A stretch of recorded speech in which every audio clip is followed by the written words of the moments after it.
Welcome back, detectives. Let's dive into another horrible case. The case of Romina Celeste Núñez Rodriguez. Romina Celeste Núñez Rodriguez was born in the fall of 1990 in Oñan, the capital of Paraguay. She was the oldest of two daughters in a poor working-class family. When the girls were still young, their parents divorced. Their mother, Miriam Rodriguez, had to raise them alone.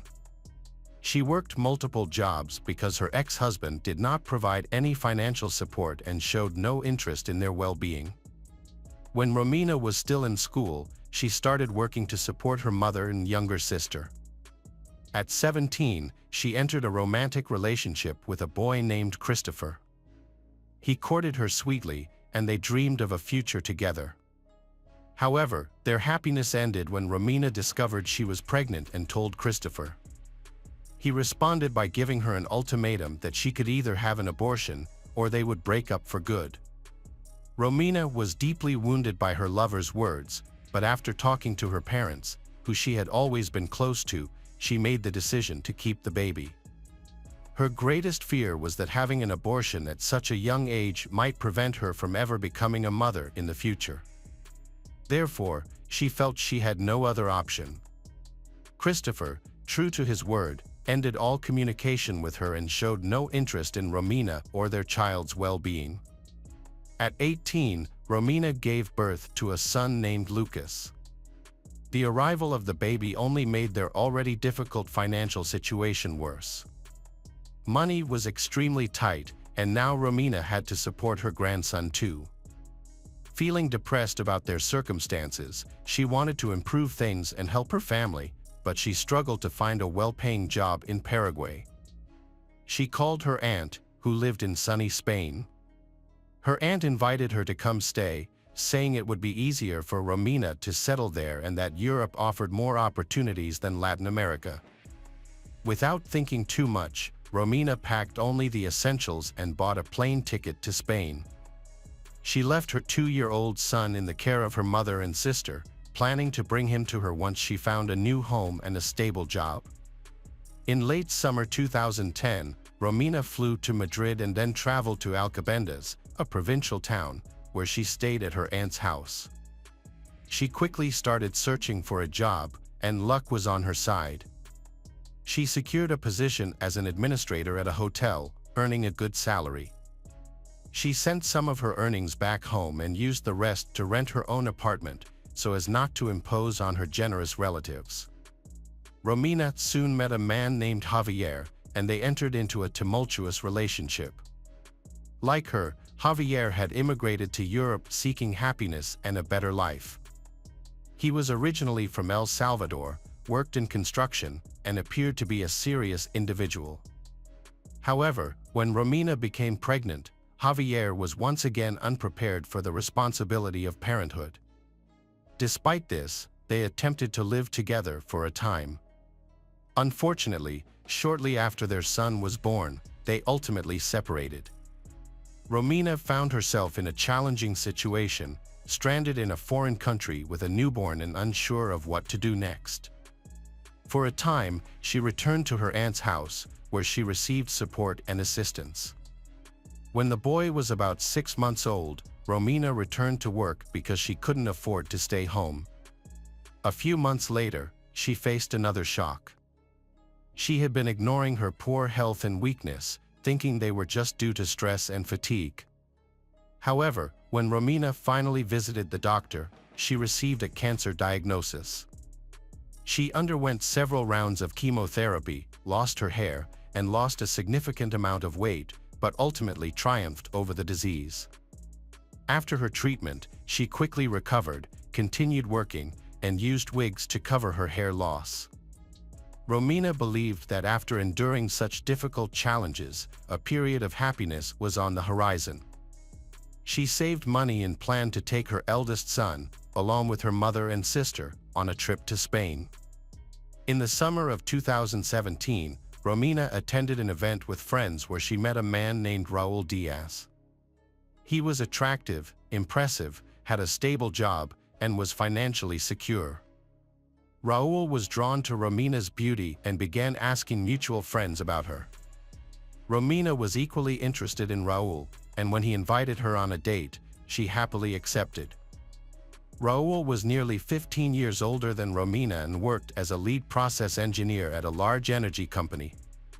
He had been through 2 divorces and had 2 teenage daughters from previous relationships, but Romina was not bothered by the age gap. Similarly, she was also a single mother, raising sons from her own 2 past relationships. After just one date, they quickly realized they were in love and didn't want to be apart.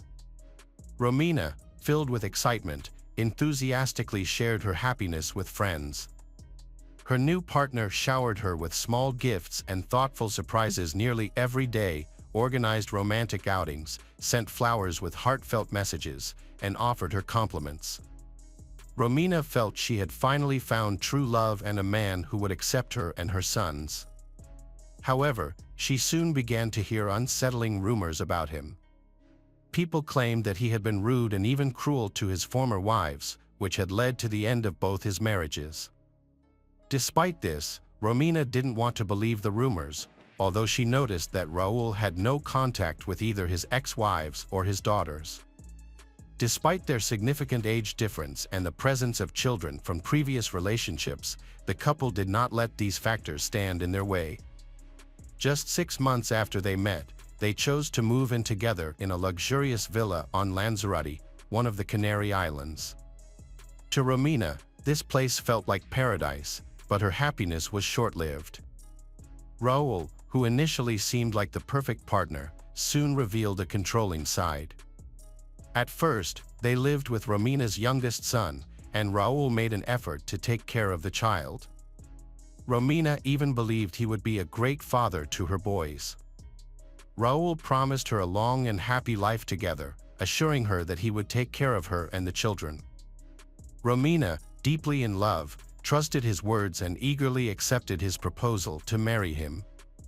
However, Raul insisted they needed time alone together to fully enjoy their relationship before the wedding. Raul not only wanted to take Romina's eldest child from Paraguay, but he also hoped to distance himself from her youngest son. Despite this, Romina trusted her partner and ignored warnings from her friends who noticed his odd behavior. In June 2018, Raul purchased tickets for Romina and her child to travel to Paraguay, along with a return ticket solely for Romina. When she returned home and shared details about her partner, her mother and sister became uneasy about Raul's intentions. They suspected he simply wanted to get rid of her children. Romina was hurt by their comments and ended up having a small argument with her family. A few days later, she flew back to Spain, promising to return for the boys in the fall. When Romina got back, she received a warm welcome, and for 2 months, she was happily alone with Raul. However, in August, just a few days before the wedding, Raul violently attacked Romina. This was a shocking experience for her, but he pleaded for her forgiveness on his knees, assuring her that it would never happen again, and she chose to believe him. Romina did not report the incident or tell anyone about it. On August 10th, she attended the wedding with makeup covering her bruises, unaware that the man she was marrying would soon take her life. 2 weeks after the wedding, the girl returned to Paraguay, not to pick up her sons as she had initially planned, but to visit her family. Her mother and sister were confused by the changes they noticed in her since they last saw each other. Romina appeared upset and disoriented. She walked with a noticeable limp and had bruises on her neck, which she tried to cover with a scarf. When asked about her condition, Romina either remained silent or claimed she had hurt herself accidentally. She stayed at home for nearly a month, which surprised her relatives since she had just gotten married. Romina explained that her husband had suggested she visit her children because she missed them. Miriam praised her son-in-law for being generous, but she still couldn't understand why her daughter seemed so unhappy. In mid-September, Romina secretly borrowed money from her relatives to buy a return ticket to Spain because her husband refused to pay for it. This should have been a clear sign that returning was not a good idea, yet Romina still hoped for a happy resolution to their marriage. On September 17, at the airport, her mother, sister, and sons saw her for the last time. After returning to her husband, Romina's life began to feel like a nightmare. Raul, who was using illegal drugs, no longer hid his addiction from her. When under the influence, he became aggressive and emotionally abused Romina.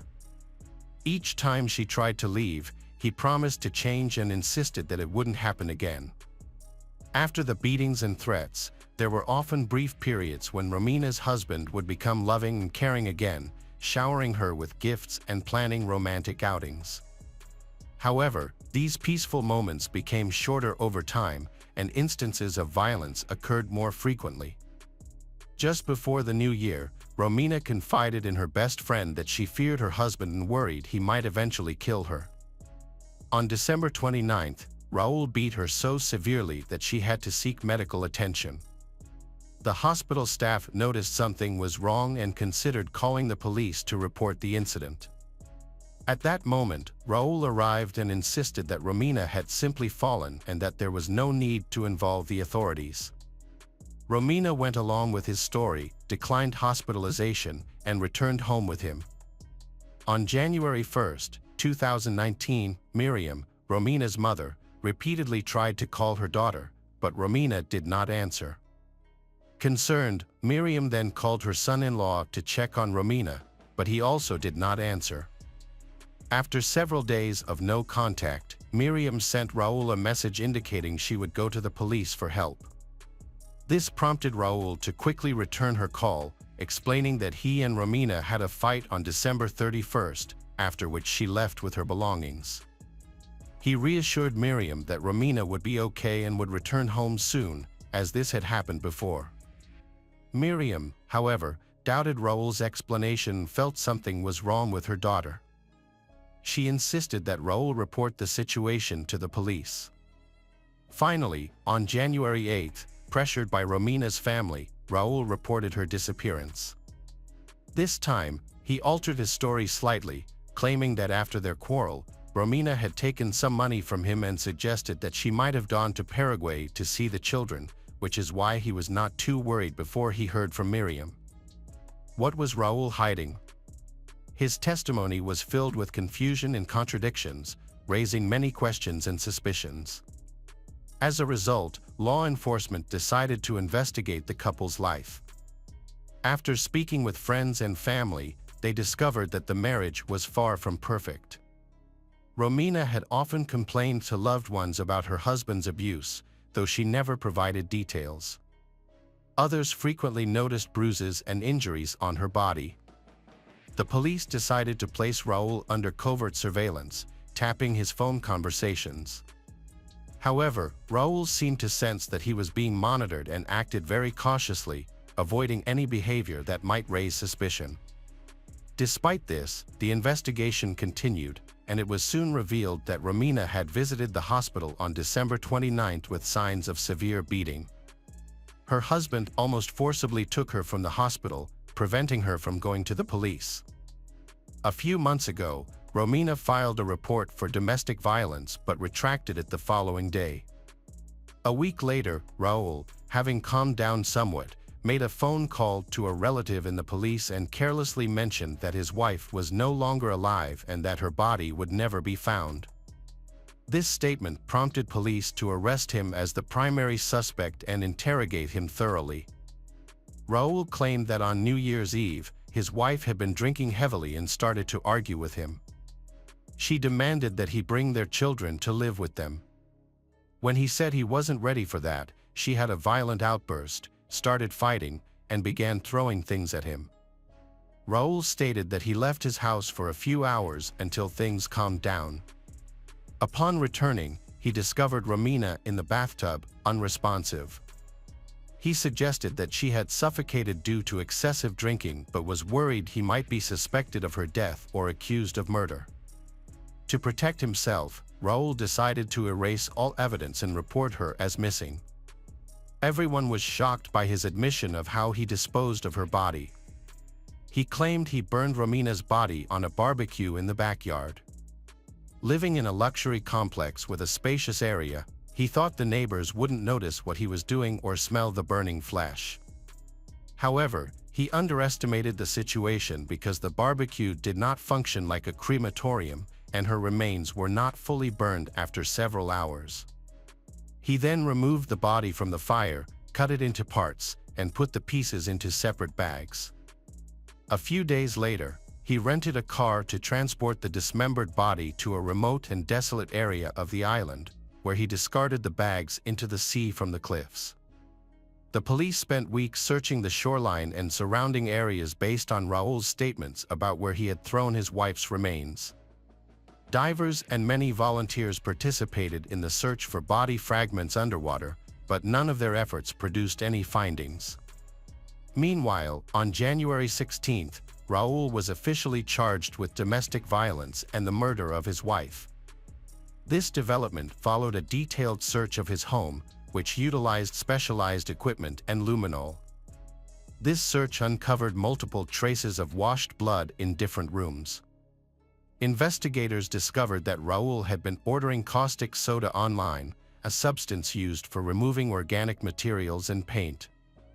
In one of the second-floor rooms, he had scrubbed a bloody stain on the floor so aggressively that he damaged it and then attempted to cover it up with paint.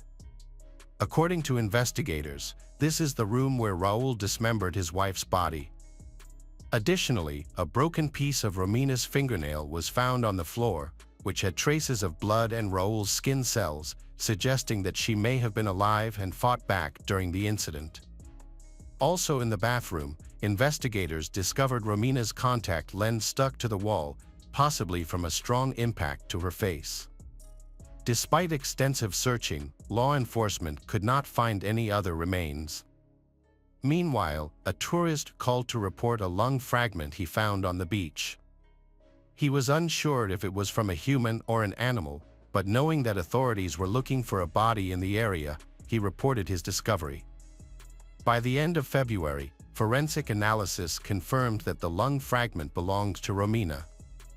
Raul continued to claim his innocence despite the evidence and examination results.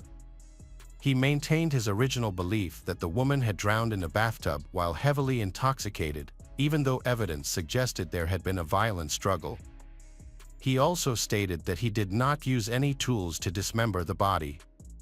Instead, he claimed to have tried to burn it completely on a barbecue, asserting that the remains fell apart due to the heat, and he then placed them in bags to dispose of. This account was false for several reasons. First, the body of the adult Romina could not have fit in the fixture in his yard. Second, bones cannot become so fragile from fire that they fall apart without tools. Additionally, separating the lung from the body would require opening the chest, which cannot be done with bare hands. The investigation could not determine exactly how Raul killed his wife, but the evidence of a struggle in their home suggested that he may have beaten her to death. It was clear that Raul dismembered her body in the same room where he later repainted the floor to hide the blood.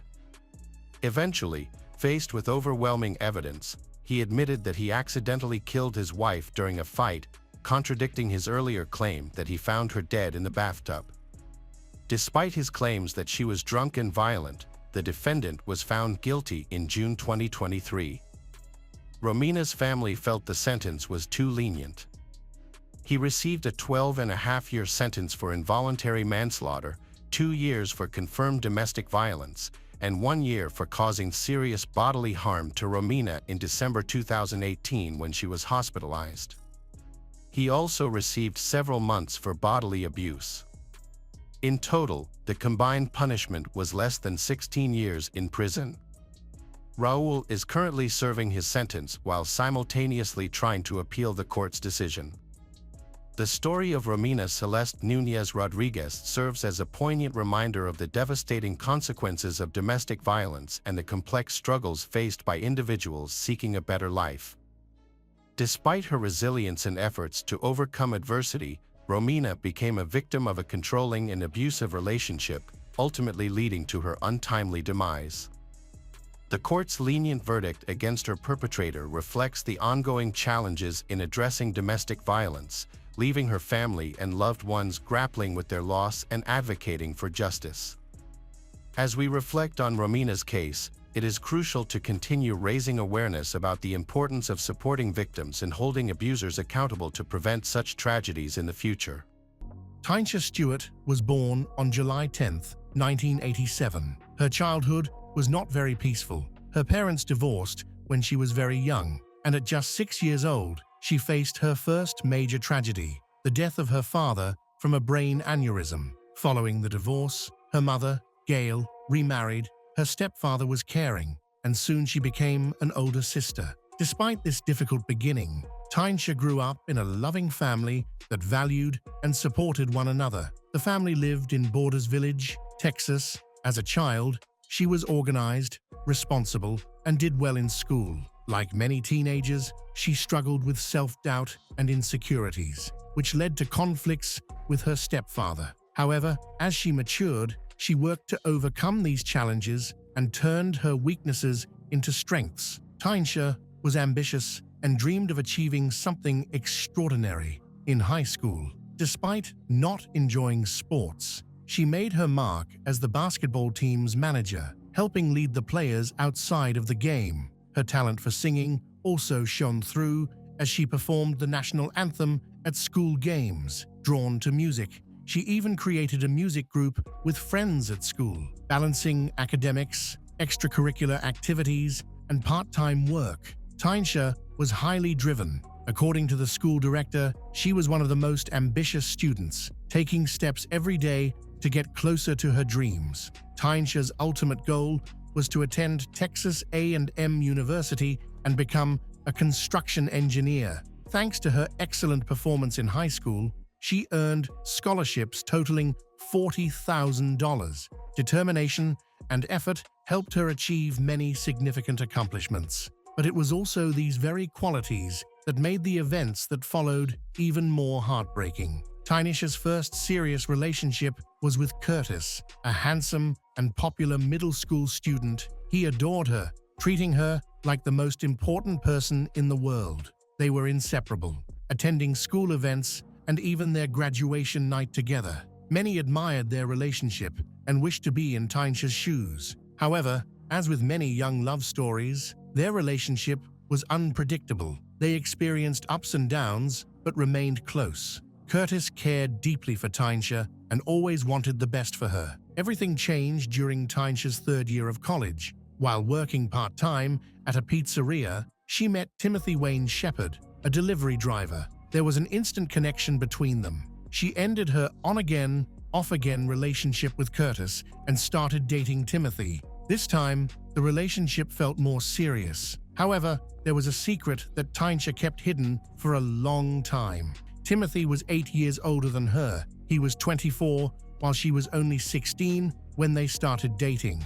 Fearing her parents' disapproval, she didn't tell her parents about their age difference. Unaware of this, Tynesha's family welcomed Timothy with open arms. Her mother, stepfather, and sister grew to love him and thought the relationship might lead to marriage. Timothy became a regular presence at family gatherings and even bonded with Tynesha's younger sister. Eventually, they began living together. When Tynesha graduated from high school in 2006 and enrolled at Texas A&M University, she and Timothy decided to maintain a long-distance relationship.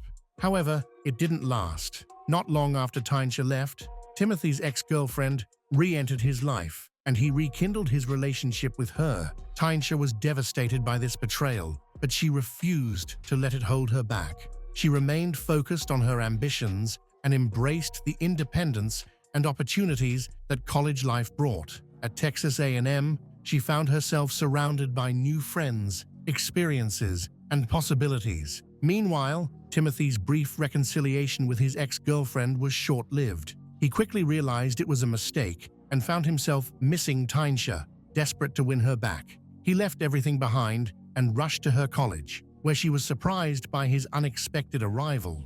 They talked and discovered they still had feelings for each other. They decided to attempt a long-distance relationship once again. However, over time, Tynesha began to grow and change emotionally. She no longer wanted to hold on to the past, and during this period, she met Mark, a classmate her own age. Mark shared her thoughts and interests, and although a part of her heart still belonged to Timothy, she came to realize their romance was over. About 2 years later, Tynesha made a definitive decision. She decided to move on and began spending time with Mark.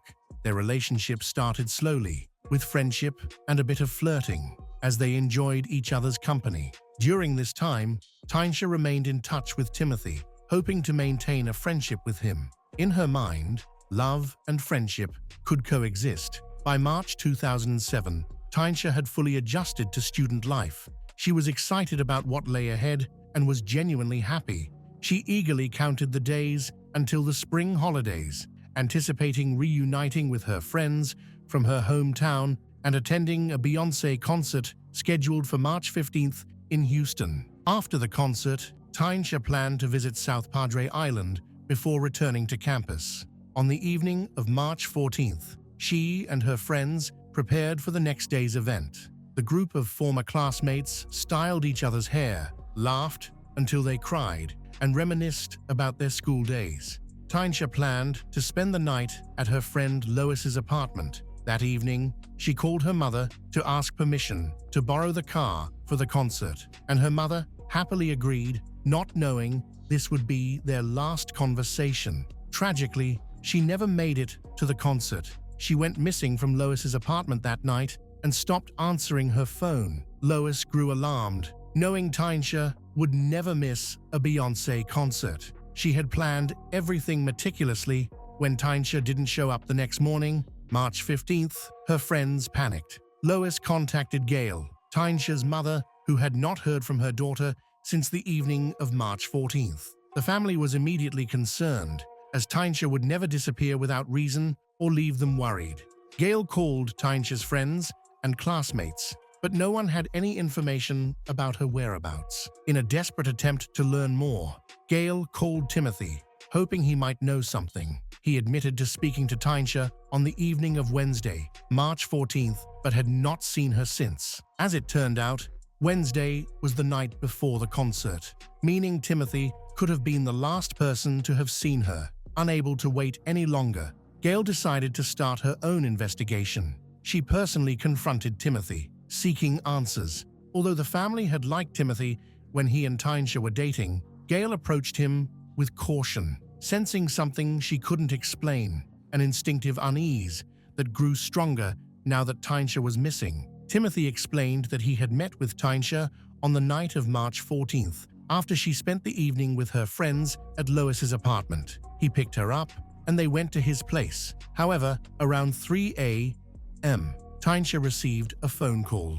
Timothy, consumed by jealousy, assumed it was Mark, her new boyfriend, and insisted on knowing why he was calling so late. She refused to discuss her relationship with Mark and left Timothy's apartment. Between 4 and 5 she walked away alone, on foot. On March 19th, after days of no contact, Gail reported her daughter's disappearance to law enforcement.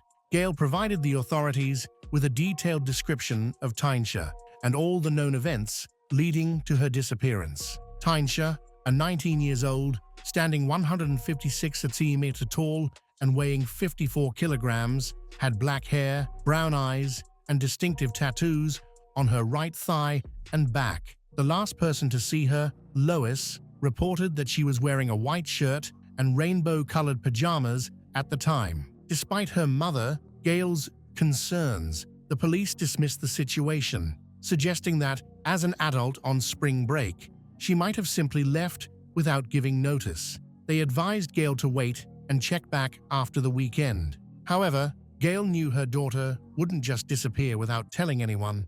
Tynesha had plans to attend a concert and return to her college classes. If she were going somewhere, she would have informed her family. Days passed without any updates, leaving the family to take action on their own. They distributed flyers, searched nearby areas, contacted hospitals and morgues, and spoke with Tynesha's friends and classmates, desperately hoping for any clue about her whereabouts. When classes resumed, Tynesha was still missing, raising concerns among her professors, who also tried to reach her. With each passing day, the family became more worried. Frustrated by the lack of action from authorities, the family organized a community meeting at the local Lutheran church, hoping to draw attention to Tynche's disappearance. This effort finally gained traction when an assistant in the sheriff's office working in the missing persons department took an interest in the case. The investigation revealed Tynche was last seen at the apartment of Timothy. When police visited the apartment building, no one answered the door. The apartment manager informed officers that his unit had been affected by a fire 2 days earlier. A neighbor also reported hearing gunshots in the forest near the apartment complex, prompting the police to bring in a canine unit to search the area. The search dogs quickly caught the scent of decay just dozens of meters from the complex, but it turned out to be the remains of a dead animal. Investigators then focused on the fire at Timothy's apartment. Neighbors had been alarmed by thick black smoke coming from the balcony of Unit 224, which lasted for hours. Firefighters were called to the scene, but Timothy refused to let them in, claiming he was simply grilling meat on several grills on his balcony and that there was no danger. By the time the firefighters arrived, the smoke had disappeared and there was no visible fire. The firefighters eventually convinced Timothy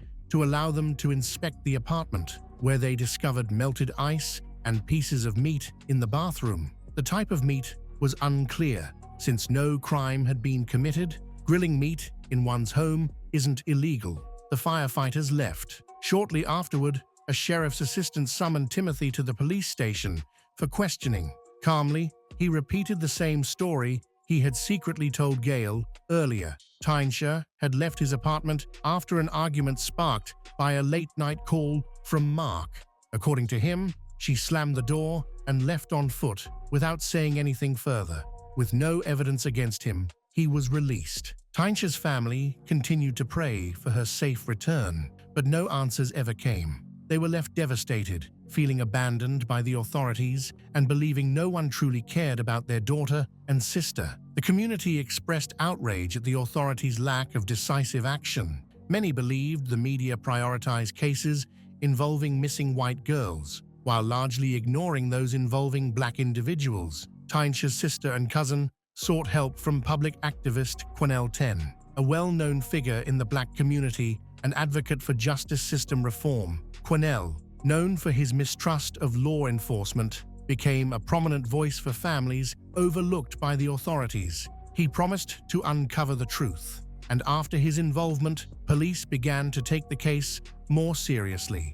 Investigators discovered that Tynche had been dating a young man named Mark around the time of her disappearance and decided to question him. Initially, Mark avoided police calls, but later contacted them himself. During questioning, Mark revealed that he had traveled to South Padre Island on March 17th. The detectives found it suspicious that he left town after Tynche went missing, but he explained that he tried to reach her before leaving and only learned about her disappearance after he arrived in South Padre. Attention then shifted to Tynche's ex-boyfriend, Timothy, who was reportedly the last person to see her alive. Detectives began investigating Timothy thoroughly, looking into his background and speaking with his neighbors. Timothy came from a well-regarded family. His mother worked as a pharmacist, and his stepfather, who raised him after his biological father passed away when he was 2 months old, was a deacon at the Missionary Baptist Church. His mother participated in the church choir, and his younger sister was studying law at the University of Houston. His family was well respected in their community. Timothy himself was a father to a 4-year-old daughter, for whom he had full custody. Neighboring residents described him as quiet, polite, and devoted to his daughter. Though he seemed to live a relatively normal life, investigators uncovered a prior legal issue involving possession of unauthorized substances. This incident occurred well before Tynche's disappearance. Armed with Timothy's prior written consent, police searched his apartment for clues. As soon as detectives entered Timothy's apartment, they noticed 2 alarming details. First, the smell, an odd mixture of bleach, ammonia, and another unidentifiable odor. Second, the signs of hurried renovations. The kitchen cabinets, walls, door frames, and even the inner part of the tub had been hastily painted white. Additionally, bleach stains were visible on the carpet. There was a dirty mop nearby, and a package of latex gloves was found. The sink, bathroom, and drain had been meticulously cleaned. This raised immediate suspicion of an attempted cover-up. Despite the cleanup efforts, investigators found blood traces in the bathroom.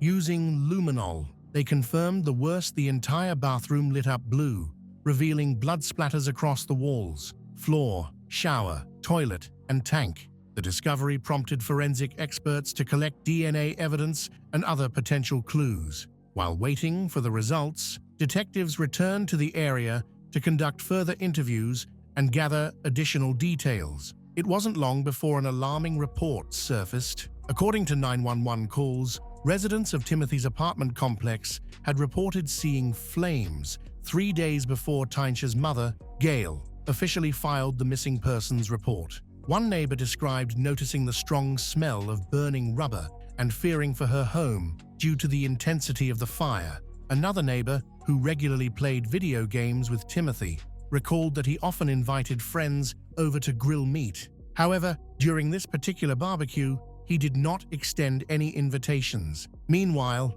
other residents reported hearing banging noises, running water, and the continuous hum of a garbage disposal coming from Timothy's unit, apartment 224. Piece by piece, a troubling picture began to form, and Timothy quickly became the prime suspect. At that time, Quinnell spoke to Tyncha and Timothy's families and learned a lot about their relationship. Initially, their bond was strong, filled with love and plans for the future. However, it didn't take long for the relationship to become unstable. There were constant arguments and problems. After Tyncha left for college, she confided to her family that she feared Timothy. His controlling nature, driven by jealousy, often crossed boundaries. Timothy's behavior became obsessive. He called Tyncha incessantly, demanding to know her whereabouts and who she spent time with. Even after their breakup, he repeatedly called her dorm neighbors to gather information about her. When they refused, he left them angry messages. Tyncha did not share the full extent of her troubles with her family, as she didn't want to alarm them. However, a close friend admitted that Timothy had once grabbed Tyncha by the neck, threatening to strangle and kill her if she ever left him. On another occasion, when Tyncha declined a ring he gave her on Valentine's Day, Timothy jokingly said he would one day kill her, grill her body, and feed it to dogs. This all occurred about a year and a half earlier. Eventually, things seemed to calm down, and Timothy stopped contacting her until February 2007. A month before the spring break, he called again. Tyncha was apprehensive, worried he wouldn't leave her in peace. She even considered not returning to her city. Despite her fears, she longed to see her family and friends. To avoid any conflict, she calmly talked to Timothy and agreed to meet him before leaving. Though she still had feelings for him, she knew their relationship had no future. Quinnell sought Timothy's side of the story, arranging a meeting at Timothy's apartment. Quinnell found him nervous, with trembling hands, darting eyes, and visible despair. Inside the apartment, Quinnell noticed luminol traces in the bathroom, left by forensic investigators. When Timothy was asked about Tyncha's fate, he hung his head and admitted that she was no longer alive. He admitted he was terrified of death and did not want to die himself. Quinnell persuaded Timothy to help bring closure to Tyncha's family. He led Quinnell to a dumpster behind an apartment building about 5 kilometers from his home. His behavior became erratic, his breathing grew heavy, and his hands started twitching. He refused to even glance at the dumpster. However, when the container's lid was opened, it was empty, as the trash had already been transported to a landfill. Despite exhaustive searches, Tyncha's remains were never recovered. Timothy was arrested and charged with her murder. Tyncha's family was devastated once more. They now knew that Tyncha was gone, but they didn't even have a chance to give her a proper goodbye or burial. While in custody, Timothy initially exercised his right to a lawyer, but later changed his mind. Alone in the interrogation room, he made a decision that shocked everyone. He confessed to the crime. According to Timothy, The night Tynesha disappeared, the two argued over her new boyfriend, Mark. Tynesha was frustrated with Timothy interfering in her life again. In the heat of the argument, she allegedly grabbed a knife from the table and swung at him, leaving a scratch on his hand. Timothy claimed he felt threatened at first, but soon became enraged. He snapped, grabbing her neck with his right hand while trying to take the knife with his left. He strangled her until she dropped the knife and collapsed onto the floor. Panicked and convinced no one would believe him, Timothy chose not to call 911. Instead, he placed Tynesha's body into a large plastic storage container and disposed of it in a dumpster, a location he later pointed out to Quinnell. By the time authorities launched their investigation, the garbage from the dumpster had already been transported to a landfill. Timothy then attempted to end his life by tying a belt around his neck and tying it to a doorknob. However, the attempt was unsuccessful.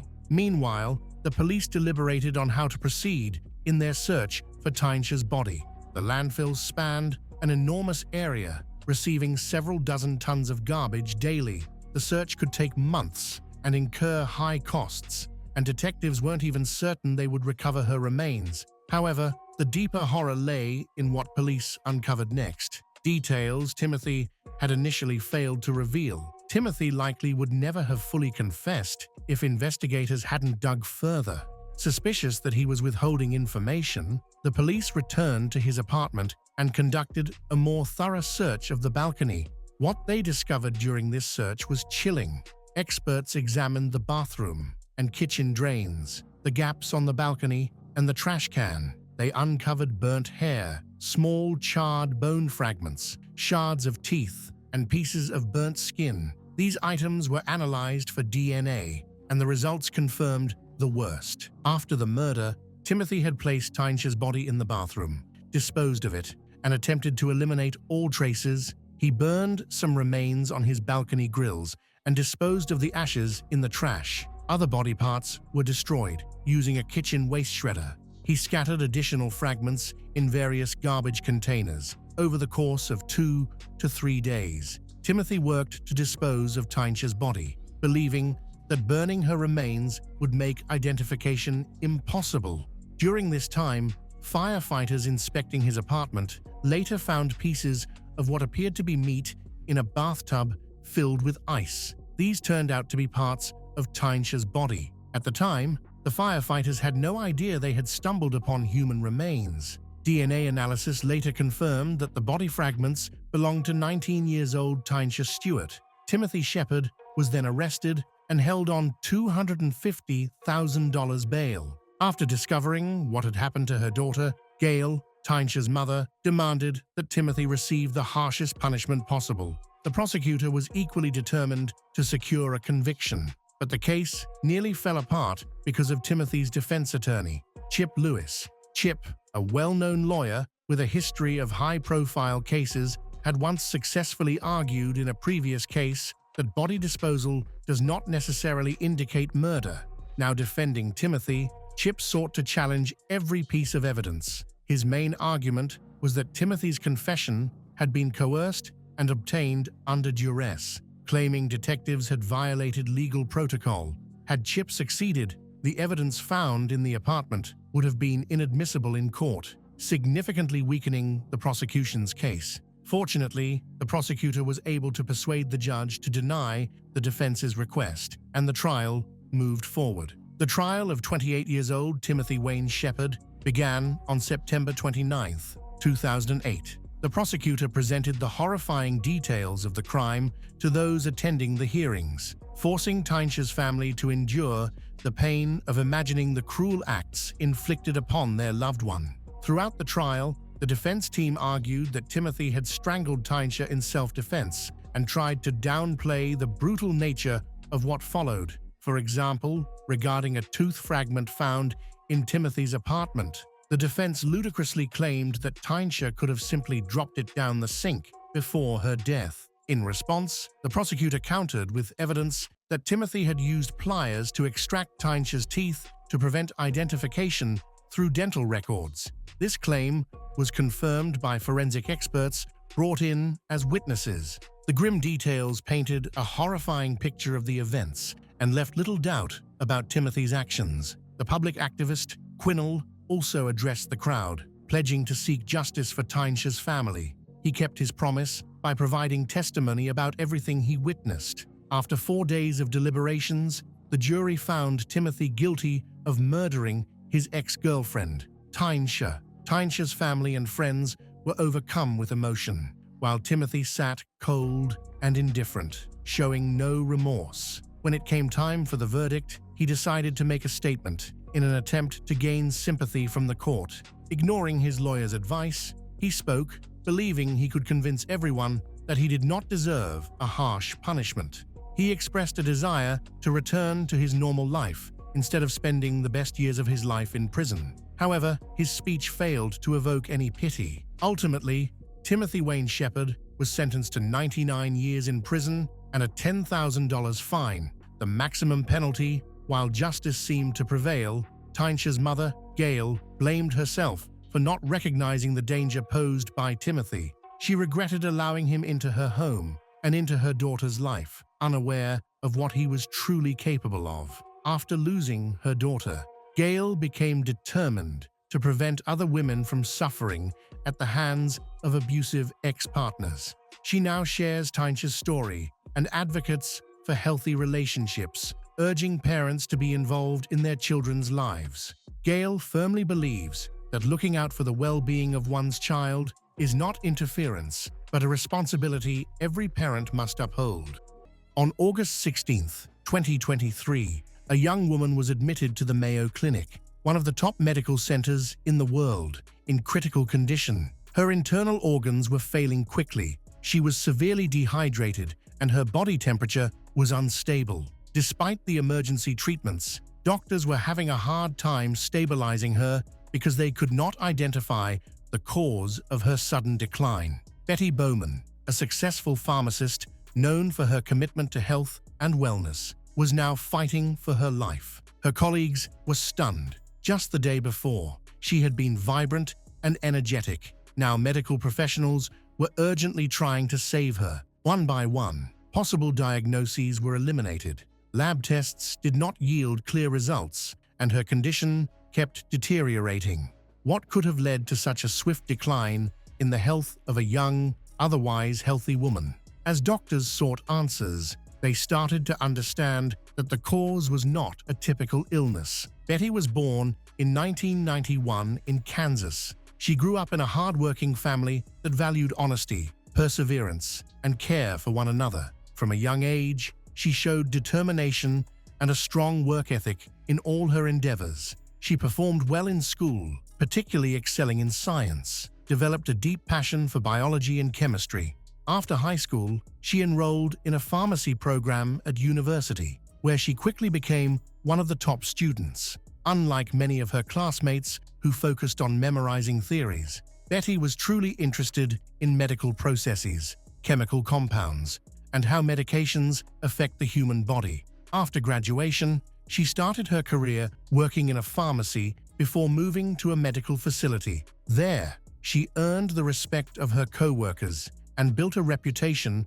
as a dedicated, knowledgeable professional. Connor Bowman was born in 1993 in Kansas, but his upbringing was quite different from Betty's. He was self-centered and strategic, often manipulating others to achieve his goals. Unlike Betty, he did not value hard work and integrity. Instead, he aimed to gain the most benefit with the least effort. Academically, Connor was not exceptional in school, but his charisma and quick thinking helped him handle challenging situations smoothly.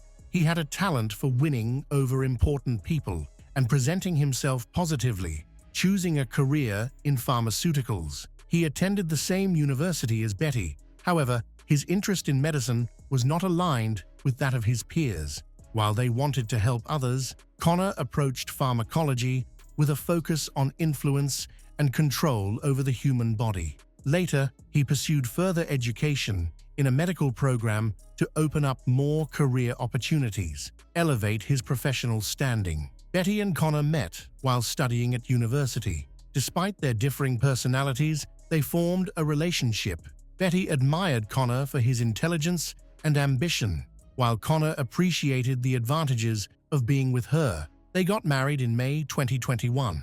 A few months later, Betty received a job offer from the prestigious Mayo Clinic, prompting them to move to Minnesota. For Betty, this was a significant career advancement, but for Connor, it meant living in the shadow of his successful wife. At that time, he was still in school, and all financial responsibilities fell on Betty. She paid for their living expenses, his education, and daily costs. Connor did not work and depended entirely on his wife's support. Eventually growing comfortable with this dynamic, as time went on, Betty's focus shifted more towards her career. She made new friends and thrived professionally, while Connor began to feel insecure and sidelined. Although they seemed like a successful couple on the surface, tension was brewing beneath. Over time, Betty started to suspect that Connor had developed deeper feelings for someone else. When she discovered the truth, her suspicions were confirmed. It wasn't just a casual affair, but genuine affection. This revelation became the breaking point for Betty, leading her to decide on a divorce. To her, it made sense, but for Connor, it meant losing his comfortable lifestyle and financial stability. He realized that post-divorce, he would be starting from scratch with debts and no safety net. Divorce wasn't in his plans. He considered another option that promised both freedom and financial gain. On August 10, 2023, Betty Bowman was at her home in Rochester, Minnesota. She had invited a close friend over for the evening to relax, catch up, and take a break from work. It had been some time since they last met. Both were excited to spend time together. Connor was also home that evening, but he typically did not join these gatherings. He usually kept to himself, showed little interest in Betty's conversations with her friends, and preferred to focus on his own activities. That day, Connor was behaving unusually. Out of the blue, he offered to make smoothies, which surprised Betty. He had never shown interest in cooking or care for her meals before. Household chores always fell to her. This unexpected gesture felt out of character for him. Connor went into the kitchen, collected the ingredients, and began making the drinks. Betty's friend noticed his excitement and was slightly surprised, but didn't give it much thought. Betty also didn't question it, although suggested something was off about his behavior. A few minutes later, he came back with 2 glasses. When Betty took a sip, she quickly realized something was wrong. The drink had a bitter, slightly salty aftertaste that felt unusual. She frowned, perplexed by the strange flavor. Her friend, intrigued by the reaction, decided to give it a try too. The taste was indeed horrible, and the smoothie was ruined. However, no one considered what might have caused the bad flavor. They just set the glasses aside and moved on. Connor didn't offer any explanation. He didn't suggest making another batch, didn't explain the strange taste, and showed no interest in the fact that the drink was undrinkable. Betty quickly brushed off the incident, thinking he simply made a bad smoothie. However, it wasn't an accident. It was actually the first attempt, which failed because she hadn't finished the drink. Connor recognized his error and realized that next time he needed to ensure it turned out better. On August 14, 2023, everything appeared normal at the Bowman home. Betty returned late from a long day at work, feeling exhausted after spending hours in the lab, discussing new pharmaceutical research with her colleagues. She just wanted to relax, have a quick dinner, and get some rest. Connor recognized this was a crucial moment for him. His first attempt a few days earlier had failed because the taste was too evident. He had learned from his mistakes and was determined to be more careful this time. Throughout the day, he researched how the added substance would affect the body and calculated the precise amount needed to induce a severe reaction without immediate effects. He waited for the perfect moment when Betty was tired and less likely to notice anything unusual. When she entered the kitchen, he casually offered her a smoothie. He acted relaxed to avoid arousing her suspicion. Betty accepted the glass, took a few sips, and finished the smoothie calmly. This time, the taste seemed perfectly normal. Connor had thoughtfully adjusted the ingredients to hide any unusual flavors. That evening, Betty started to feel unwell. She felt a bit tired and had a mild headache. Thinking it wasn't serious, she didn't think much of it. However, by the morning of August 15th, her condition had deteriorated. She woke up with a severe headache, nausea, and extreme exhaustion. Shortly after, she began to have serious stomach problems. Her body was losing fluids quickly, and even a small sip of water made her feel sick again. By midday, Betty's condition had worsened. She struggled to get out of bed, feeling as if her body was heavy. Her temperature was gow, and her muscles hurt. By evening, her weakness intensified to the point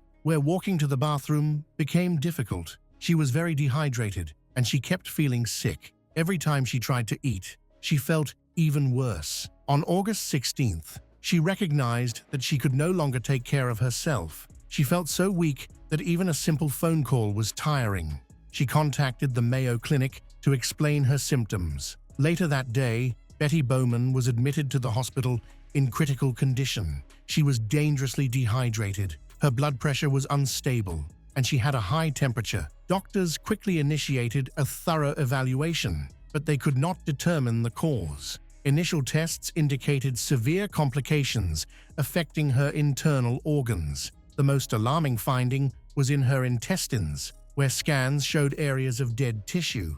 This meant that parts of her digestive tract were not getting enough oxygen and had started to die. Emergency surgery was performed to remove the damaged part of her body, but doctors were uncertain if the issue had spread further. After the surgery, she was placed in intensive care and connected to life support machines. Unfortunately, her condition worsened. Within hours, her kidneys began to fail, and she needed dialysis. The situation escalated when, on August 18th, her liver also showed signs of trouble. Tests revealed a significant increase in liver enzymes, indicating toxic damage. The medical team was perplexed by Betty's condition. She was a young, healthy woman without any history of chronic illness. Why was her health deteriorating so rapidly? During this time, Connor Bowman showed unusual determination. He often told doctors that his wife had a rare genetic condition called hemophagocytic lymphohistiocytosis, HLH. This was odd because HLH usually appears in early childhood, and Betty had never shown any symptoms of it. The doctors looked into her medical history and found no signs of the condition. Even more alarming, Connor was informing friends and family that Betty was dying from this disease, even though the medical team had not diagnosed her with it. On August 19th, Betty's health took a severe turn for the worse as she experienced multiple organ failure. Her heart, kidneys, and liver stopped functioning properly, and fluid built up in her lungs, making it hard for her to breathe. Despite the doctor's best efforts, the situation looked dire. On August 20th, 2023, at 2:50 p.m., Betty Bowman, 32, was declared dead. The medical team could not determine the exact cause of her death. However, her husband's lack of questions and his behavior raised some concerns. He did not seem to seek answers, inquire about possible causes, or request further examination. Instead, he appeared to act as if he already anticipated the outcome. After Betty's death, doctors recommended an autopsy because Betty's unexpected decline was puzzling, and standard protocols call for a post-mortem examination. However, Connor firmly opposed this. He asserted that Betty had always expressed a desire not to have her body used for medical research. This declaration surprised the staff at the Mayo Clinic, as it is common for families to seek answers when someone who seemed healthy dies suddenly. Most families typically request additional tests and clarifications. In contrast, Connor was resolute in insisting that no autopsy be conducted and that there should be no further investigation. Law enforcement officers involved in the case noted that his behavior was suspicious. He not only refused an autopsy, but also rushed to make funeral arrangements. Just hours after Betty's death, he submitted the cremation paperwork and wanted it done quickly. However, doctors stepped in because they were not convinced her death was from natural causes. They decided to pause the cremation to conduct further investigations. The next day, Connor began writing an obituary, which revealed another strange aspect of the case. He did not mention Betty's mother and sister, the two people closest to her. Instead, he only referenced himself and their dog.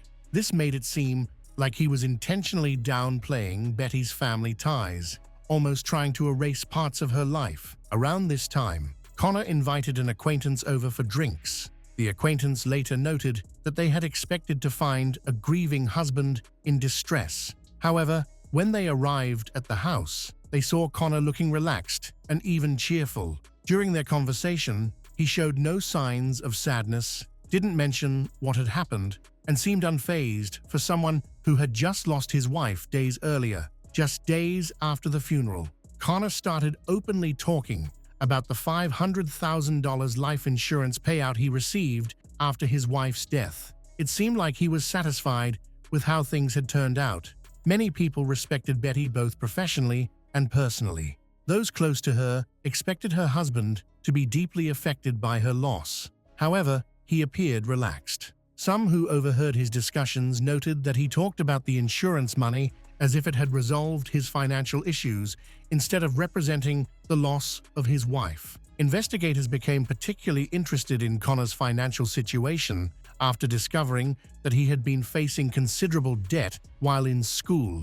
He had accumulated substantial student loans that continued to increase. Unlike Betty, who had a stable and well-paying job, Connor was financially dependent. As he was still completing his medical training, his residence salary was insufficient to meet their expenses. As investigators examined his behavior following Betty's death, more troubling details came to light. Even before he received the insurance payout, he did not try to find other sources of income and showed no concern for his financial future.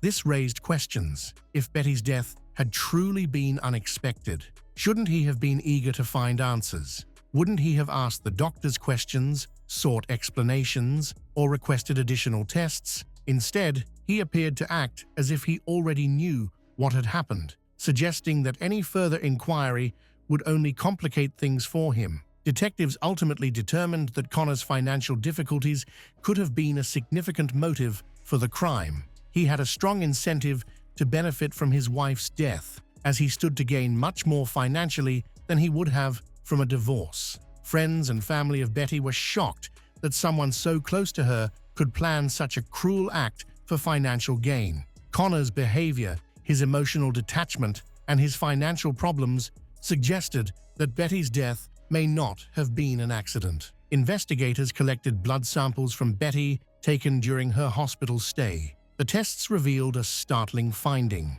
Her blood contained a dangerously high level of colchicine, a substance used in medical treatments that can be fatal in large amounts. Colchicine is not commonly linked to intentional poisoning, as it is hard to obtain without professional access. It is mainly used to treat gout, but its toxic effects can be very harmful if misused. The symptoms of an overdose aligned perfectly with Betty's condition, starting with nausea, stomach problems, and weakness, and progressing to organ failure and intestinal necrosis. After obtaining this information, investigators started to explore who might have access to the substance. Their investigation soon pointed to Connor Bowman. With a medical background, he possessed the knowledge to use colchicine effectively. Even more alarmingly, he had previously worked at a poison control center, studying how toxic compounds affect the human body. This finding was the first significant clue suggesting he could be linked to the incident. Detectives began interviewing Betty's friends and family. Her close friend, who was at Betty's house on August 10th, recounted a peculiar incident involving a smoothie. The friend noted that the drink tasted bitter and slightly salty.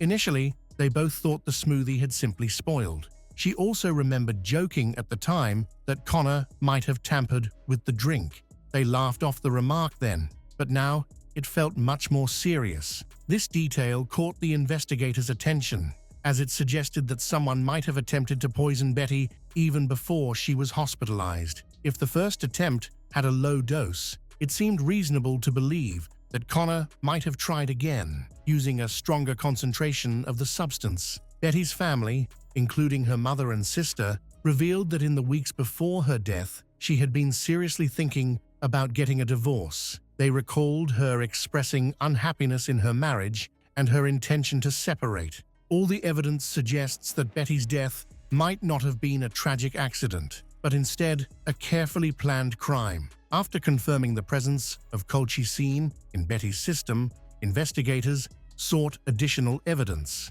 They secured permission to search Connor's workspace at the Mayo Clinic, where he was completing his medical residency.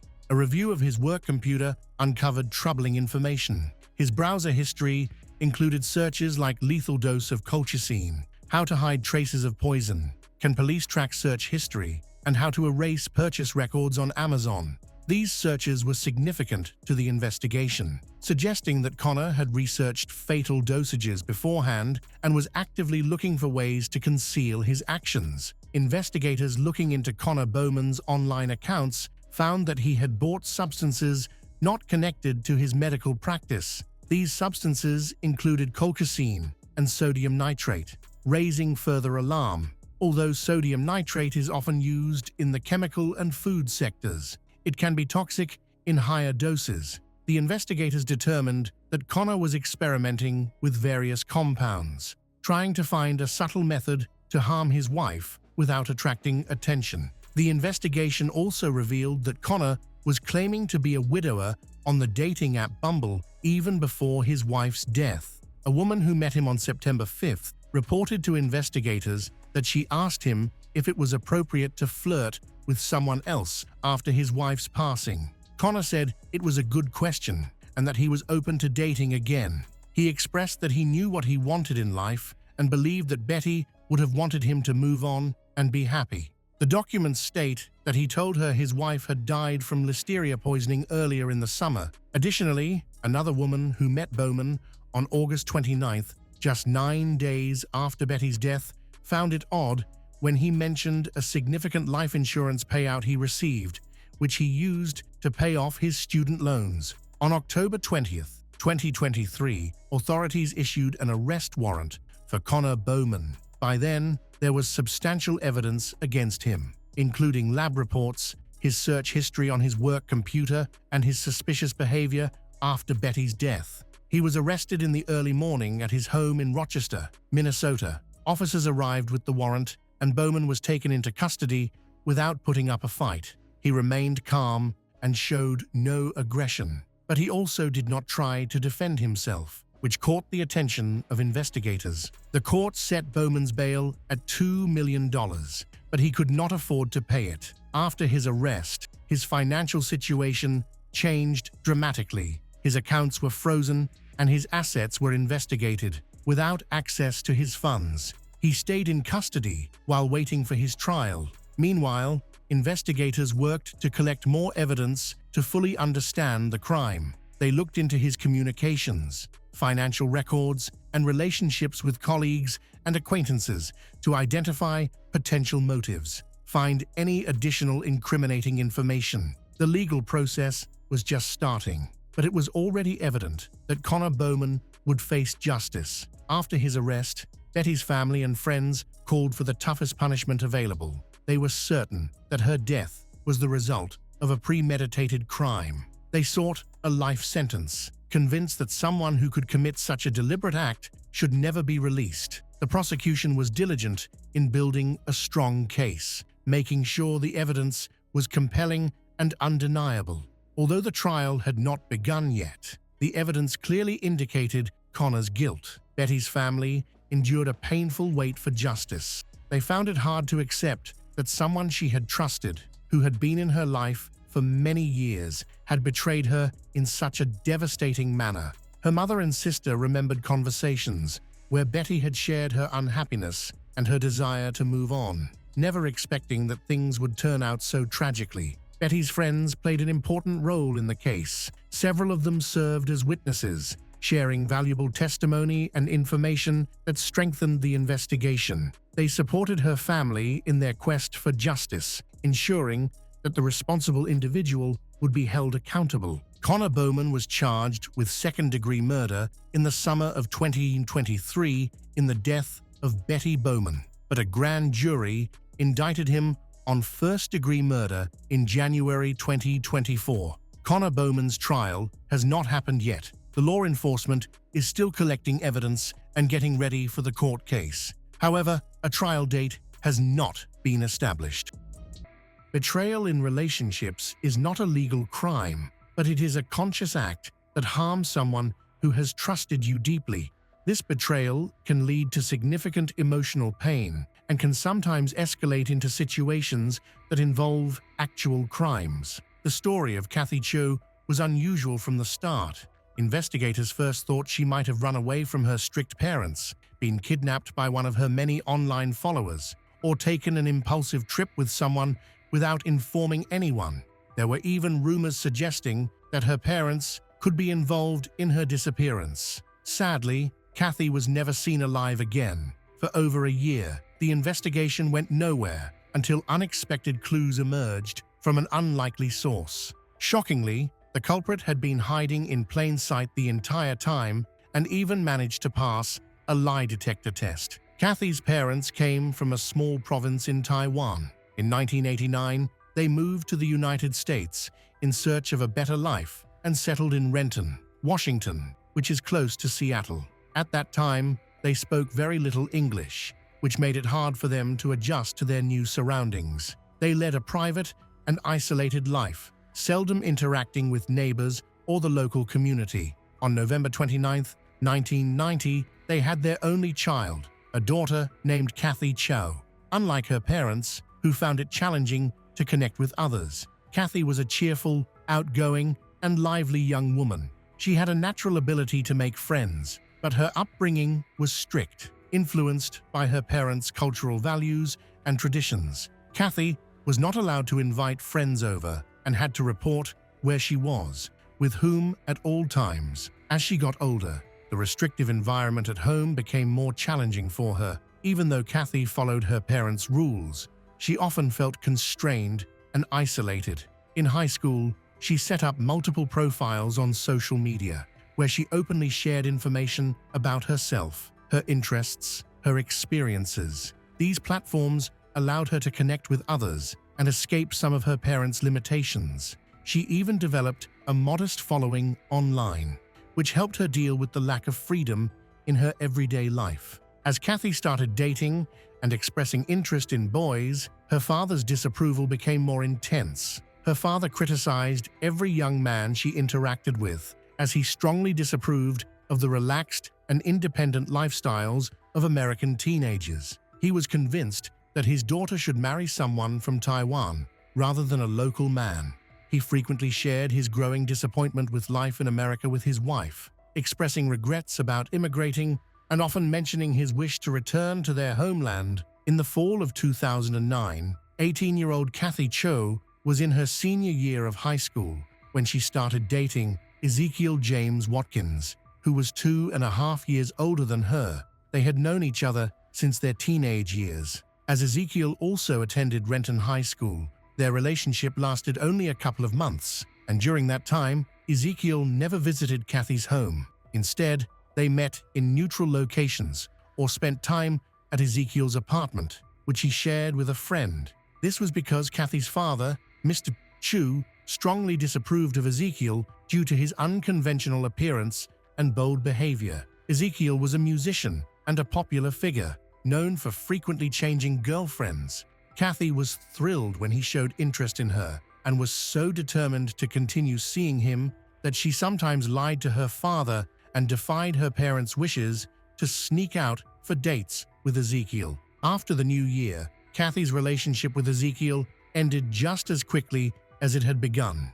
Ezekiel lost interest in her and soon started dating other young women, one of whom was Kathy's classmates. This situation deeply hurt Kathy. Whether it was intentional or not, she had truly loved Ezekiel. He was her first serious boyfriend. Their relationship felt special and full of promise. Kathy was determined to win him back. Initially, those close to Kathy and Ezekiel believed they had separated amicably and remained friends.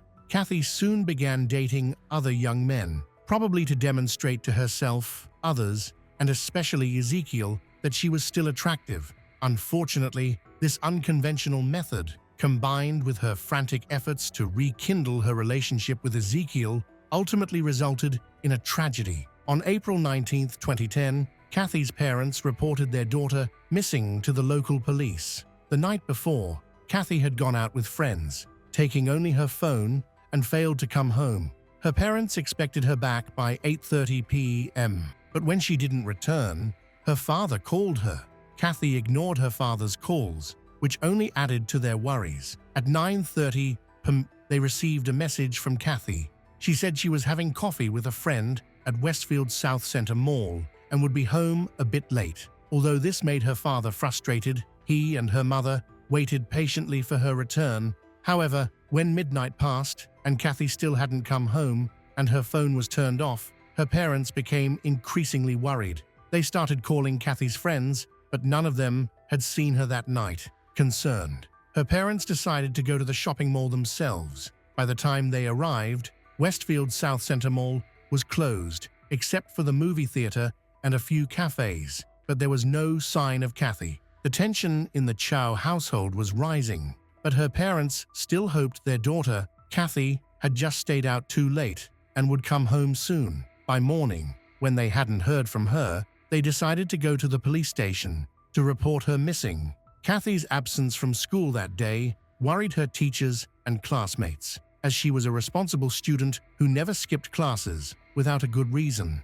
This led her parents to suspect that she might have lied to them and gone on a date. The big question was, who was she with? This was something the police would need to investigate. The investigators approached her disappearance with great urgency right from the start. They quickly began searching for her, interviewing her friends and acquaintances to gather any potential leads. Unfortunately, their initial efforts didn't yield any useful information. Detectives contacted Kathy's cell phone provider and found that her phone last connected to a network at 9:30 p.m. from a local park next to a large, marshy area. This discovery raised serious concerns. Kathy had not been at the mall as she had said. Instead, she had been in the park, where she sent her last message to her father before turning off her phone, which has remained off since then. Detectives decided to start their investigation by interviewing Kathy's ex-boyfriend, Ezekiel Watkins. When he was brought in for questioning, he appeared noticeably anxious and genuinely concerned about Kathy's disappearance. Ezekiel explained that he and Kathy had broken up around 3 months ago, but had continued to be friends. He mentioned that they had both moved on and were dating other people, so there were no hard feelings between them. He also suggested that Kathy might have been dating multiple people simultaneously, although he admitted he didn't know the names of any of her new romantic interests. When asked about his activities on the night his ex-girlfriend, Kathy Cho, went missing, Ezekiel stated that he was at home with his roommate, John Carpenter. They lived together and spent the evening playing video games until about 3 a.m., after which they went to sleep. John Neighbor, who was also acquainted with Kathy from school, confirmed Ezekiel's alibi and was willing to assist the police with their investigation. Ezekiel acknowledged that Kathy had sent him a message earlier in the evening, asking to meet. However, he turned her down, claiming he was busy because he wasn't interested in going out. He revealed that Kathy frequently tried to reach out to him, and he believed she wanted to talk about their past relationship. To avoid that conversation, he chose to make an excuse. Ezekiel's story initially appeared credible, but investigators were hesitant to rule him out as a suspect. His alibi was only supported by his roommate, prompting detectives to request that Ezekiel take a polygraph test. After some hesitation, he consented. The test results generally supported his version of events, though a few of his answers were somewhat ambiguous. Investigators considered these discrepancies to be minor and within the normal margin of error. In the end, they concluded that Ezekiel was unlikely to be connected to Kathy's disappearance and allowed him to leave after the questioning. However, questions remained about what Kathy's parents might be concealing.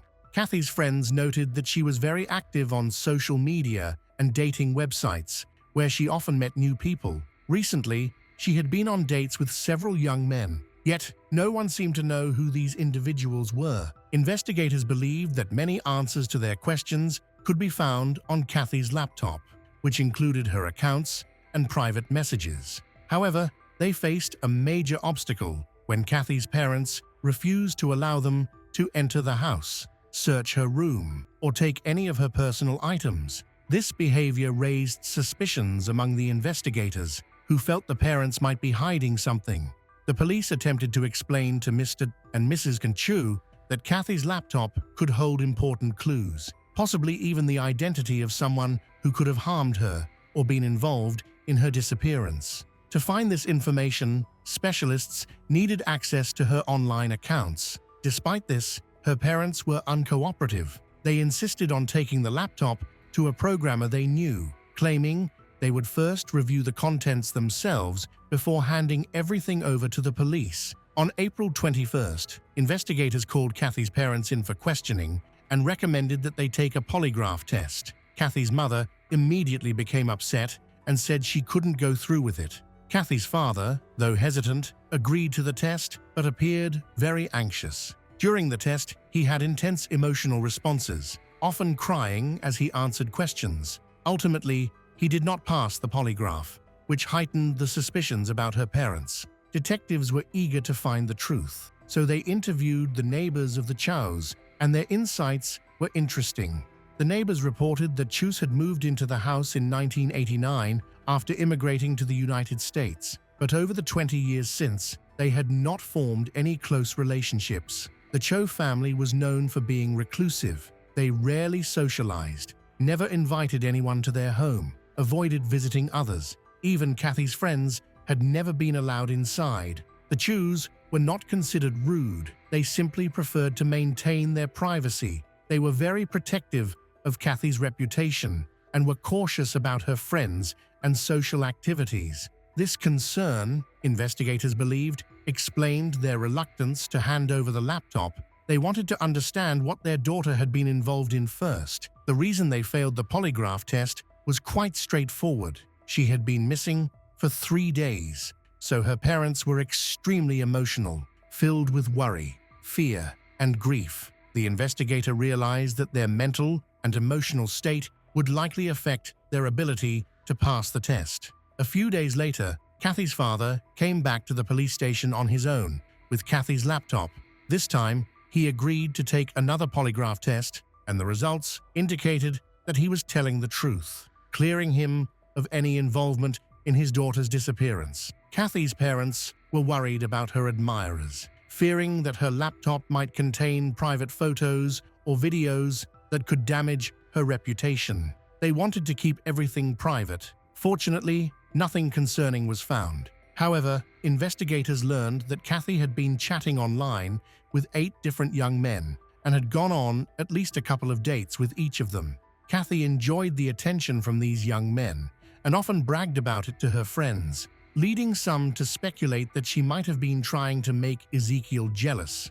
Regardless of her reasons, the police had to investigate all of these young men for any connection to Kathy's disappearance. Thanks to her message history, the police were able to gather their names, phone numbers, and the dates and locations of Kathy's meetings with them. In the following days, detectives successfully located all 8 individuals and brought them in for questioning. The youngest was 17 and the oldest was 24. Kathy had met each of them online, and they did not know one another prior to this. She had reached out to them and arranged the meetings, but it was evident that she had not formed a serious relationship with any of them. However, investigators were considering whether one of them might have developed intense feelings for Kathy, potentially leading to possessiveness or jealousy. 5 of the young men provided strong, confirmed alibis for the night Kathy went missing. 2 were out of town.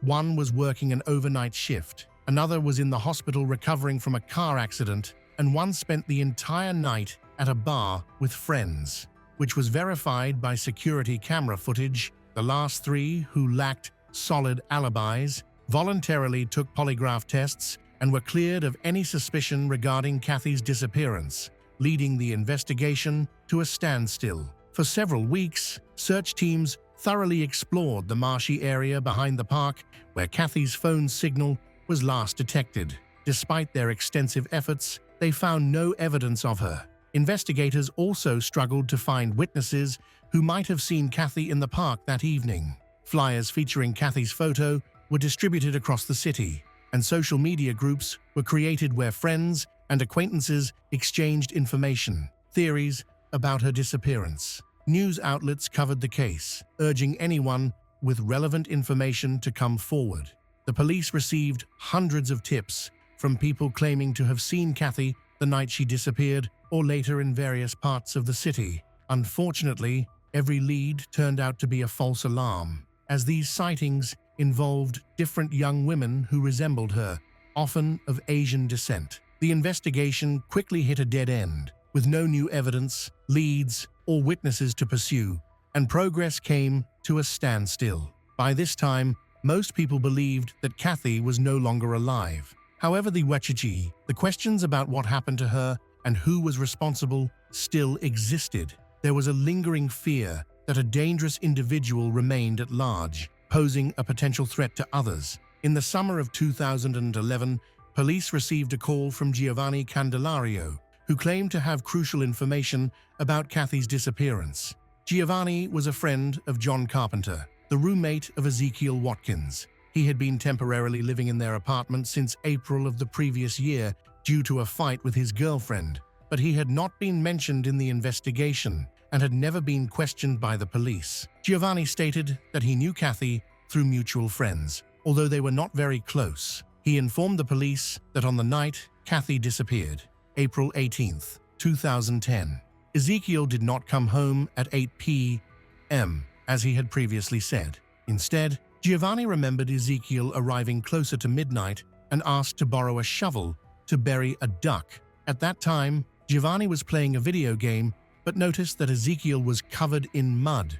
When Giovanni inquired about it, Ezekiel explained that he had been riding his bike off-road, fell into a puddle, and got dirty. Shortly after this, Ezekiel asked John Carpenter to go outside with him. Giovanni wasn't sure how long they were gone because he had fallen asleep. When detectives questioned Giovanni about why he hadn't come forward earlier, he explained that he hadn't considered the detail important at the time. Since Ezekiel was quickly cleared as a suspect, Giovanni also was never prompted to give a statement. Candelario said he did not suspect anything at the time. However, in the following months, he noticed a significant change in Watkins's demeanor and began to question the incident. Initially, investigators doubted Giovanni's story. They thought he might have had a conflict with Ezekiel and was seeking revenge. However, they needed to confirm his claims, so detectives brought John Carpenter in for further questioning. A startling confession emerged. At first, Carpenter maintained the same story he had told a year ago, but when detectives presented him with Giovanni's testimony, his attitude noticeably shifted. He paused and questioned, "What kind of sentence will I get for concealing a crime? Is there a way to lessen it if I cooperate?" Understanding the seriousness of his predicament, Carpenter made a deal with the police. In return for a lighter sentence, he promised to provide all the information he had and to disclose the location of Kathy's remains. Carpenter tried hard to downplay his involvement in the events, maintaining that he never intended to lie to the investigators. He explained that he chose to stay silent out of fear that Ezekiel might hurt him as well. Carpenter stated that Ezekiel came home around midnight that night, covered in mud. He also remembered noticing a recent cut near Ezekiel's ear, which had been overlooked during the investigation because Ezekiel had a beard back then. Ezekiel Watkins confided in his roommate, John Carpenter, about a shocking incident that could change everything. He asked John for help and requested a small shovel from the trunk of his car. The two then made their way to a marshy area behind the park, walking through about 50 yards of thick underbrush. They stopped near the body of Katie Chu. Ezekiel explained that her death was accidental and that he was only acting in self-defense. He pleaded with John to help him conceal the body. Together, they dragged Katie's body further into the dense thicket, covering several more yards until it became nearly impossible to move.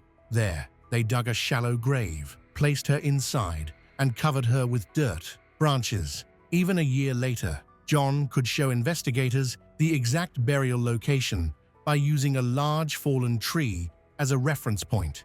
Ezekiel was arrested the same day, but firmly maintained that he did not commit a crime, claiming it was an accident. He acknowledged that he had agreed to meet Kathy after she texted him, but he stated that she was aggressive and confrontational during their encounter. Ezekiel mentioned that Kathy was still trying to resolve their differences and had expressed this to him.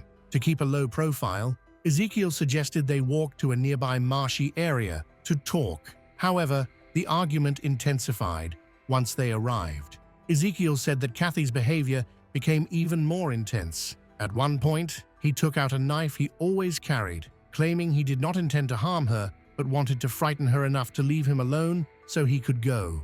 When Kathy saw the knife, she allegedly rushed at him and hit his arm, resulting in him accidentally cutting himself. A struggle followed.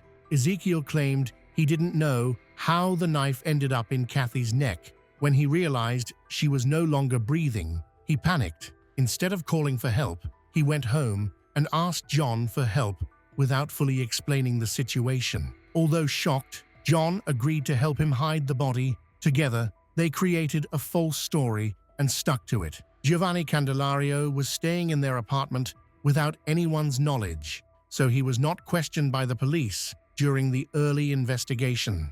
When Kathy's body was found in a shallow grave, it was in such an advanced state of decomposition that DNA testing was necessary to confirm her identity. However, the forensic evidence contradicted Ezekiel's account of what happened. The medical examiner found more than a dozen knife wounds on Kathy, including a fatal cut to her throat, which was likely the cause of her death. This was clearly not an accident. It was a brutal and deliberate act. Despite the substantial evidence against him, Ezekiel maintained his innocence, claiming it was self-defense and that Kathy was accidentally hurt during their struggle. Investigators also discovered that the last message sent from Kathy's phone to her father was actually written and sent by Ezekiel, indicating he was trying to delay the discovery of her disappearance. During the trial, Ezekiel admitted that Kathy had been stalking him and trying to interfere with his new relationship.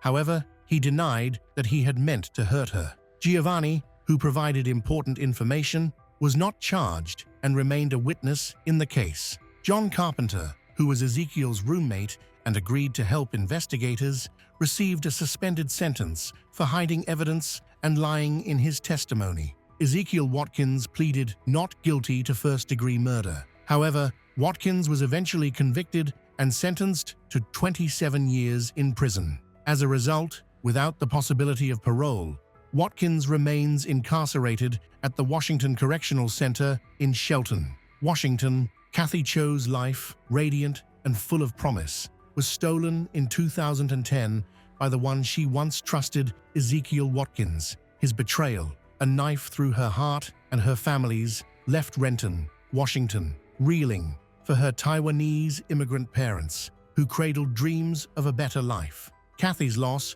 was a wound deepened by their silent isolation. Her social media posts, a cry for freedom, led investigators to her killer but revealed the perils of her digital world. Renton's community, united in grief, lit candles at vigils and plastered her smile on flyers, refusing to let her fade. Giovanni Candelario's courage unveiled the truth, securing Ezekiel's 27-year sentence. Kathy's spirit endures in Renton High's quiet memorials and new safety lessons, whispering to us all, cherish those who shine, guard their trust, and hold fast to hope in the face of heartbreak.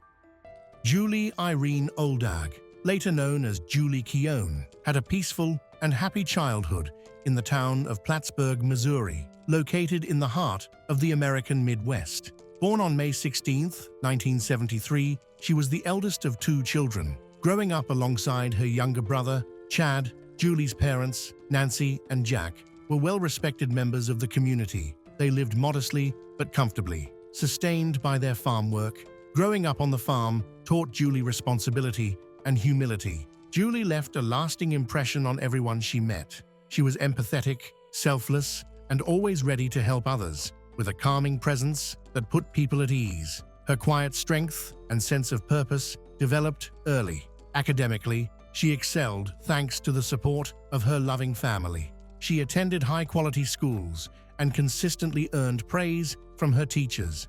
Her compassion eventually inspired her to pursue a career in nursing. Determined to make a difference, she enrolled at William Jewell College in Liberty, Missouri. There, she not only thrived academically, but also formed close friendships. However, she sometimes felt as though something was missing. Seeing many of her friends embark on romantic relationships, Julie was eager to find someone to spend her life with. Through a mutual friend, she was set up on a blind date with fellow student James Keown. James, a year younger than Julie, had a personality that contrasted with hers. Charismatic, outgoing, and ambitious, James was well known on campus for his work at the college radio station and his aspirations for a career in broadcasting. Coming from a privileged background, James was the son of a respected lobbyist and his wife, Betty, who had high hopes for their 6 children. James stood out in his family for his bold, confident personality and ability to command attention, traits that were both admired and controversial. In Julie, he found a calm, gentle presence that complemented his own strong energy. Meanwhile, Julie was attracted to James's drive and enthusiasm. Their connection was instantaneous, and they soon became inseparable, forming a well-known couple on campus. While still in college, James began working as a local radio host, quickly becoming a familiar voice in the community. Julie remained focused on her nursing studies and clinical training, preparing for the challenges of her career. After graduating, they married and moved to Kansas City, eager to build their life together. Both flourished professionally. Julie became a nurse whose empathy and dedication to her work made her exceptional. She treated each patient with care and respect, earning the admiration of her colleagues and superiors. Meanwhile, James continued to advance in his radio career, managing roles at 2 stations and steadily building his reputation. Together, they appeared to have a perfect life, young, ambitious, and dedicated to their professions. Their relationship was built on shared values, mutual support, and a balance of Julie's calm demeanor and James's outgoing nature. However, as James's career grew, so did the demands on his time. His schedule became packed with meetings and side projects, leaving little time for rest or quality time together. Although their home was filled with love, it often felt empty due to their busy lives. Both juggled early mornings, long days, and late nights, caught up in a fast-paced rhythm. Despite his hectic schedule, James made an effort to keep their relationship strong. He surprised Julie with weekend trips and thoughtful gifts, small tokens of his affection that she deeply appreciated, even though she never asked for them. Julie adored James deeply, her love for him unwavering and steadfast. Since James's career required frequent moves, they adapted by living in cities like Chicago before eventually returning to Kansas. Although these relocations were challenging, Julie supported James wholeheartedly, adjusting to each new environment with grace. James was known professionally for his creativity, adaptability, and sharp mind. With a background in marketing, his skills and innovative ideas made him an invaluable employee, which was reflected in his impressive income. His family enjoyed a comfortable and privileged lifestyle, owning a beautiful home and traveling frequently. He appreciated luxury, wearing fine watches, driving new cars, and regularly upgrading them. In contrast, Julie valued simple pleasures. Her family noticed how well she seemed to be doing and felt happy about her marriage to James, which outwardly appeared both harmonious and successful. As time passed, relatives began to inquire about their plans to have children. However, for James and Julie, this was a painful subject. They had been trying to conceive for years without success, despite undergoing countless tests, consulting specialists, and exploring every available option. There was no medical explanation for their infertility. Despite the hardship, they remained hopeful and continued with their lives, bearing the heavy weight of uncertainty. James redirected his focus to his career, pursuing personal growth and professional recognition. Already well regarded in his local community as a radio presenter, James set his sights higher. In 2003, he applied to Harvard Business School and was accepted with a prestigious scholarship. This achievement transformed their lives. They moved to Boston so James could start his studies. While Julie transitioned to remote work in medical software development, James also took on remote marketing projects. Although Julie wholeheartedly supported his ambitions, the move created emotional challenges for her. She missed her family, their home in Missouri, and the sense of familiarity she had left behind. Nevertheless, her love for James and her pride in his accomplishments kept her devoted to him. At Harvard, James surrounded himself with influential people and worked hard to build an impressive public image. Yet, despite his many achievements, he always seemed to crave more. Meanwhile, Julie continues to hope for a baby, although her health begins to decline alarmingly. Around 8 months after their move to Boston, she started experiencing constant fatigue, muscle pain, and frequent illnesses. Multiple medical exams provided no clear answers. Then, on August 20th, 2004, her condition suddenly took a turn for the worse. She woke up disoriented, with severe headaches, and found herself unable to perform basic tasks. She slurred her words, struggled to write, and felt the world spinning. Alarmed, James rushed her to the hospital, where her symptoms quickly worsened. Doctors immediately recognized the seriousness of her condition and conducted urgent tests. Suspicion fell on her kidneys as her health declined rapidly. By August 2004, Julie received life-changing news: her kidneys were no longer functioning properly. This became the first real clue to her long-standing health struggles, including infertility, though the connection was not fully understood. Despite extensive testing, her symptoms, muscle weakness, confusion, and fatigue did not align entirely with typical kidney failure cases. Some doctors initially suspected that Julie might have a rare kidney condition, but they were unable to arrive at a definitive diagnosis. After spending 3 days in the hospital, her condition unexpectedly improved without any clear medical intervention. With no solid explanation for her symptoms beyond potential kidney issues, she was discharged. Although the doctors were baffled, her symptoms eased, and she became eager to move forward, hoping to recover both emotionally and physically. She took a short trip to Missouri to visit her family, surrounded by loved ones and the comforting familiarity of home. Julie's spirits lifted, her strength returned, and her family was relieved to see her smiling and full of energy once more.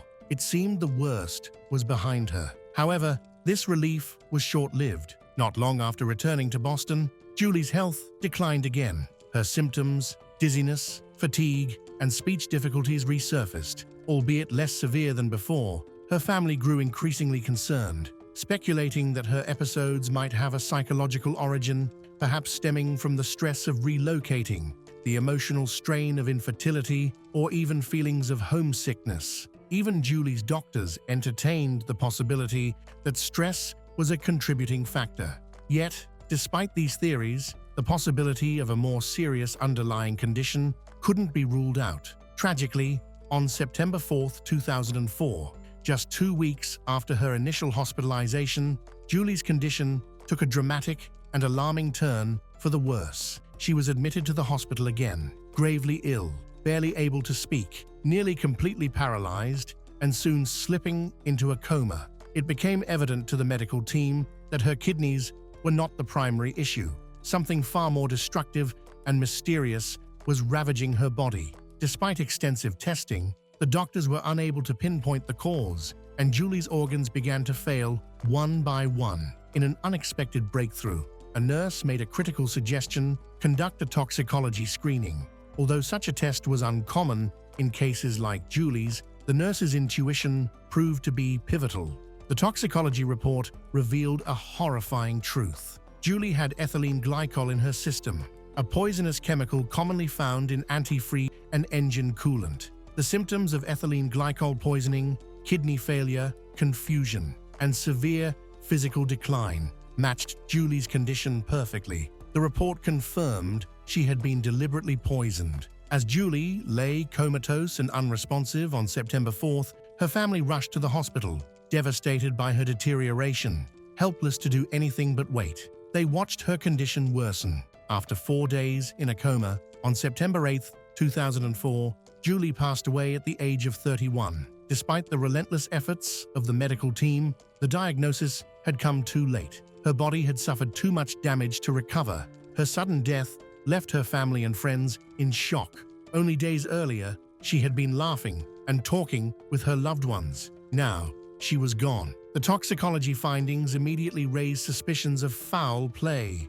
Julie's parents were convinced that someone had intentionally poisoned her, and all signs pointed to someone close to her. Suspicion quickly fell on her husband, James. Detectives launched an investigation, as the presence of ethylene glycol automatically triggered a criminal inquiry. They gathered medical records, household items, and witness statements to piece together what had happened. Publicly, James presented himself as a grieving widower, expressing shock and sorrow over Julie's untimely death. He denied any involvement, even speculating that she might have accidentally or intentionally ingested antifreeze during a moment of depression brought on by her health struggles, their move to Boston, and their inability to conceive. However, not everyone believed his claims. The nurse who initially suggested the toxicology screening later reported that James's behavior during Julie's hospital stay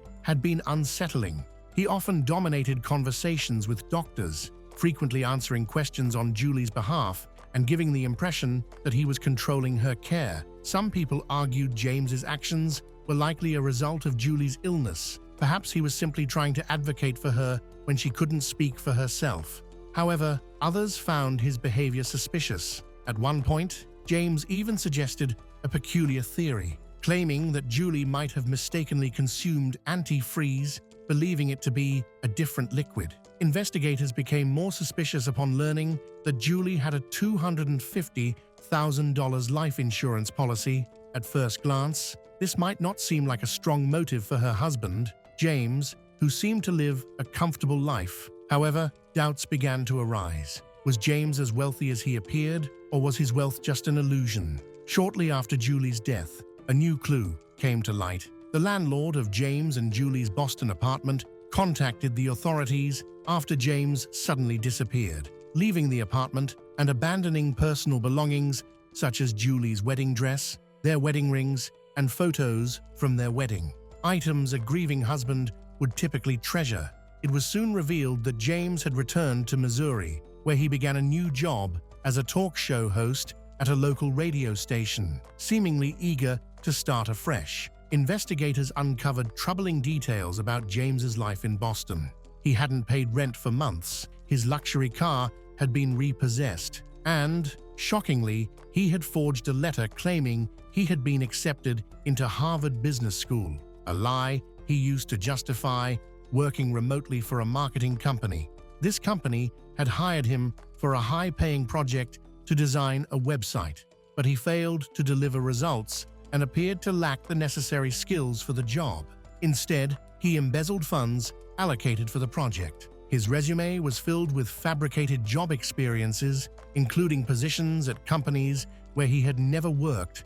Even Julie, his wife, was unaware of the full extent of his deceit. Despite pretending to go to work, buying new furniture, and maintaining a luxurious lifestyle, James's financial troubles deepened. He had no stable income. His utilities were about to be cut off, and he was drowning in debt. At some point, Julie's life insurance policy became a potential solution to James's mounting financial problems. Back in Missouri, James shared inconsistent stories about Julie's death with his new acquaintances. Some say she died of a mysterious illness. Others say she harmed herself. When asked what he planned to do with the insurance money, he casually remarked that he would buy a BMW. He also mentioned dating someone new and wanting to start a family. As suspicion grew, investigators turned their attention to James. Although his behavior raised numerous red flags, the evidence against him remained circumstantial. Friends recalled James confidently boasting that he couldn't be convicted because there was no direct proof. Oddly, however, he never explicitly denied involvement in Julie's death. Investigators conducted thorough searches of his Boston apartment, his family's property, and his home in Missouri, but nothing incriminating was found until they examined his computer. despite his attempts to wipe his hard drive clean. Forensic experts recovered disturbing internet searches, such as how to get rid of someone and antifreeze poisoning. These searches aligned with Julie's toxicology results. Investigators also discovered that James had encouraged Julie to drink Gatorade weeks before her death, claiming it was good for her health. Toxicology tests would later reveal that she had been poisoned with ethylene glycol, the main ingredient in antifreeze, over an extended period, explaining the mysterious illness she suffered before her death. Based on this evidence, prosecutors began building their case. In 2005, James was arrested and his trial began in 2008. Although much of the evidence was circumstantial, it painted a consistent and damning picture of James, his financial ruin, fraudulent lifestyle, and the timing of Julie's poisoning all pointed to him. Many who had once admired James were shocked to learn the extent of his lies, though some described him as a loving husband and found it difficult to believe he could commit such a calculated crime. The defense argued that Julie may have deliberately or accidentally ingested the antifreeze herself, citing her emotional struggles with poor health and infertility. They also questioned the reliability of the toxicology reports, suggesting there was no concrete evidence that James had administered the poison. Despite their efforts to cast doubt the search history, James's encouragement for Julie to drink Gatorade, the life insurance motive, and his pattern of deceit proved overwhelming for the jury. Although no physical container of antifreeze was found, the evidence revealed Julie had been gradually poisoned. In her final weeks, she had confided in friends that James had been attentive and had repeatedly urged her to drink Gatorade, despite her dislike of it. What is most suspicious is that after Julie passed away, James rushed to claim the insurance money and quickly moved on with his life, making his behavior even more suspicious. In 2008, James Keown was convicted of first-degree murder and sentenced to life in prison without the possibility of parole. The court concluded that he had deliberately and methodically poisoned his wife by spiking her drinks with ethylene glycol, ultimately causing her death. To this day, James continues to maintain his innocence. However, Julie's family firmly believes that justice was appropriately served. In 2017, the Massachusetts Supreme Judicial Court upheld his conviction, stating that the evidence against him was overwhelming. Julie Keown, remembered as a compassionate nurse, a devoted wife, and a loving daughter, was tragically taken from the world far too soon. Her kindness, sincerity, and grace live on in the memories of those who knew her and in the relentless pursuit of truth that arose following her untimely passing. Hello, crime enthusiasts, are you ready for another chilling investigation? The case of Alex Murdaugh. Richard Alexander Alex Murdaugh, born May 27, 1968, is a member of a prominent and well-connected South Carolina legal family. The Murdaugh family has dominated the region's legal system for more than 100 years, with 3 consecutive generations serving as district attorneys of the 14th Judicial District from 1920 to 2006. However, that dynasty has come to an abrupt end for Alex. The Murdaugh family has been building the foundation for their success for decades. Specifically, when Alex's great-grandfather, Randolph Murdaugh Sr., founded the law firm Peters, Murdaugh, Parker, Elaf, and Dietrich, PMPD, they became an influential family in the area. Their strong presence led to the Hampton area being referred to as Murdaugh County. Alex sought to follow in his family's footsteps and pursued a law degree at the University of North Carolina. While in college, he met and married High's wife, Margaret Maggie Branstetter, in 1993. They began seeing each other in 1991 and were married on August 14, 1993, at the Second Presbyterian Church in South Carolina. Alex, a personal injury attorney who works at the family firm PMPD, seeks to continue the family legacy. Unlike previous generations of Murdaughs, however, Alex abused the power and influence of the family business to cover up financial crimes, theft, and even suspected murder. His nefarious dealings lasted for more than a decade until his youngest son, Paul, died in a boating accident. Paul's boating accident was the latest in a string of suspicious deaths linked to the Murdaugh family. Many believe that these deaths were not actual accidents but part of a larger cover-up. Given the history and resources of the Murdaugh family, this theory seems plausible, especially considering how they handled Mallory Beach's death. Paul Murdaugh sailed his family boat to a party on Pucaz Island on February 23, 2019. Having just graduated from high school, Paul and his girlfriend Morgan Dowdy, along with Anthony Cook and Mallory Beach, wanted to have a party in a night of unsupervised fun. They planned to start the night with a house party and oyster roast on the island. However, parties can't start without alcohol, so Paul bought some beer and hard liquor using his brother's ID. They left the Murdaugh River house at 7 p.m.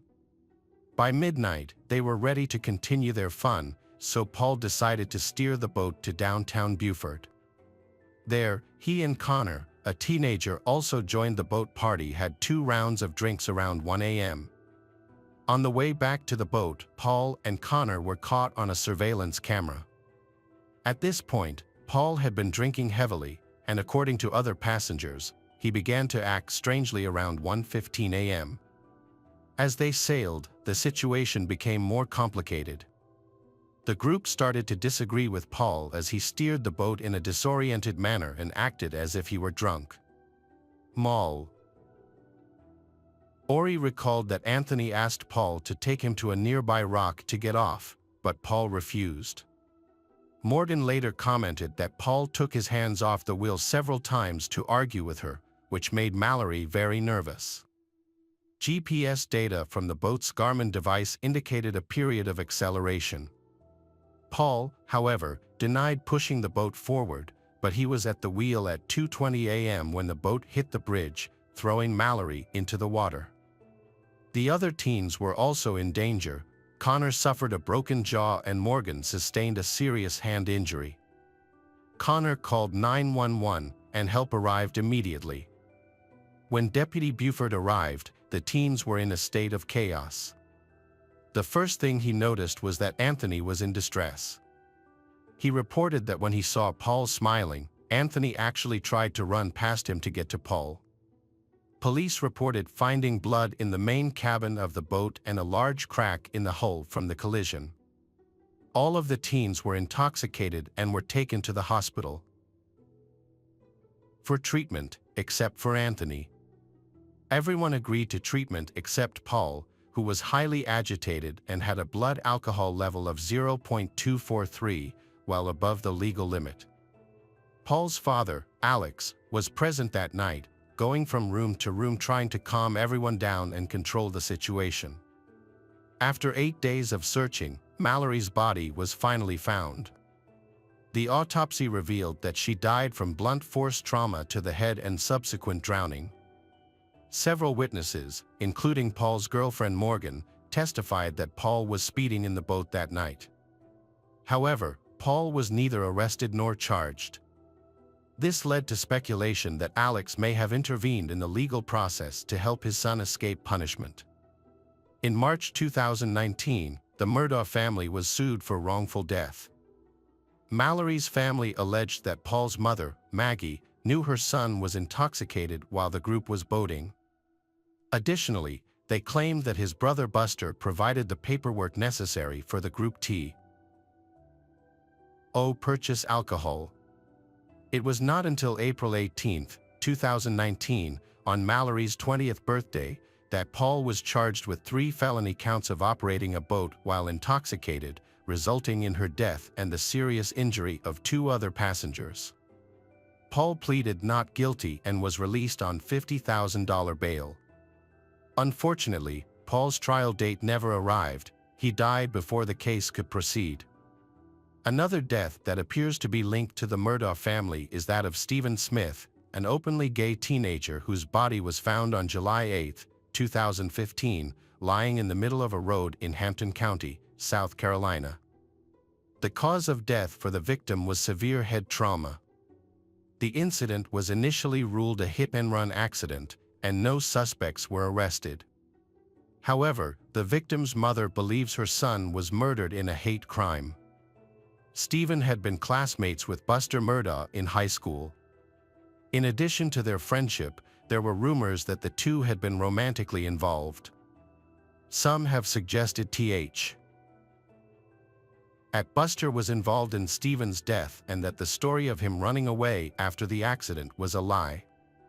On March 22, 2023, the South Carolina Department of Law Enforcement reopened the case, confirming that his death was indeed a homicide, although no suspects have been named. Another case involves the Murdaugh family. Gloria was the longtime housekeeper for Alex's family. On February 2, 2018, she suffered a serious head injury after falling down the stairs at the Moselle mansion. She later died on February 26, 2018, from complications related to the accident. Alex claimed that his dogs greeted Gloria at the top of the stairs, causing her to trip and fall backward, leading to the accident. It is unclear why no autopsy was performed to confirm Alex's version of events. Gloria's death certificate listed the cause of death as natural causes. Gloria's sons sued for their mother's untimely death in 2018 and were awarded a $1.4 million insurance settlement in 2020. However, the money and reached them. Alex allegedly plotted to collect the insurance money, approached Gloria's sons, and encouraged them to sue him, even introducing them to an attorney named Corey Fleming. Corey Fleming was a longtime friend and associate of one of Alex's sons. They conspired to defraud and steal the Gloria family's insurance money. They wired the insurance money into Alex's bank account without notifying the Gloria family that they had received the money. Gloria's sons then filed a new civil lawsuit on September 15, 2021, against Alex. On the same day, state investigators opened a criminal investigation into Gloria's death. Investigators are trying to determine whether there is any criminal liability in her death. Based on a request from the Hampton County coroner, they found that Gloria's cause of death was not due to natural causes. After Gloria's family gave permission, authorities conducted an autopsy to investigate further. In late September 2021, Alex faced multiple charges related to financial misconduct and embezzlement. Before the Gloria family sued, Alex had been involved in fraud and embezzlement for nearly a decade. Alex was accused of participating in a money laundering and painkiller abuse scheme that lasted from October 2013 to September 2021, along with his distant cousin and co-defendant, Curtis Smith. On September 4, 2021, Alex and Curtis conspired to commit murder. Alex provided Curtis with a gun and instructed him to shoot Alex himself, intending for Buster, Alex's only surviving son, to collect Alex's life insurance policy after his death. Curtis went to the location Alex had prepared, where Alex pretended that his tire was flat, and Curtis shot him as instructed. However, the bullet only caused minor injuries to Alex, who called 911 himself. When local law enforcement inspected the scene, they recognized signs of foul play but were unable to prove it. A few days later, Alex admitted that he had conspired with Curtis and staged the shooting.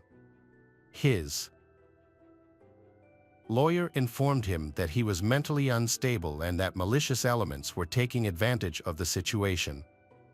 They claimed that Alex wanted to commit suicide so that Buster could collect a $10 million life insurance policy. Alex turned himself in when he learned a warrant had been issued for his arrest and was charged with fraud and conspiracy to commit insurance fraud.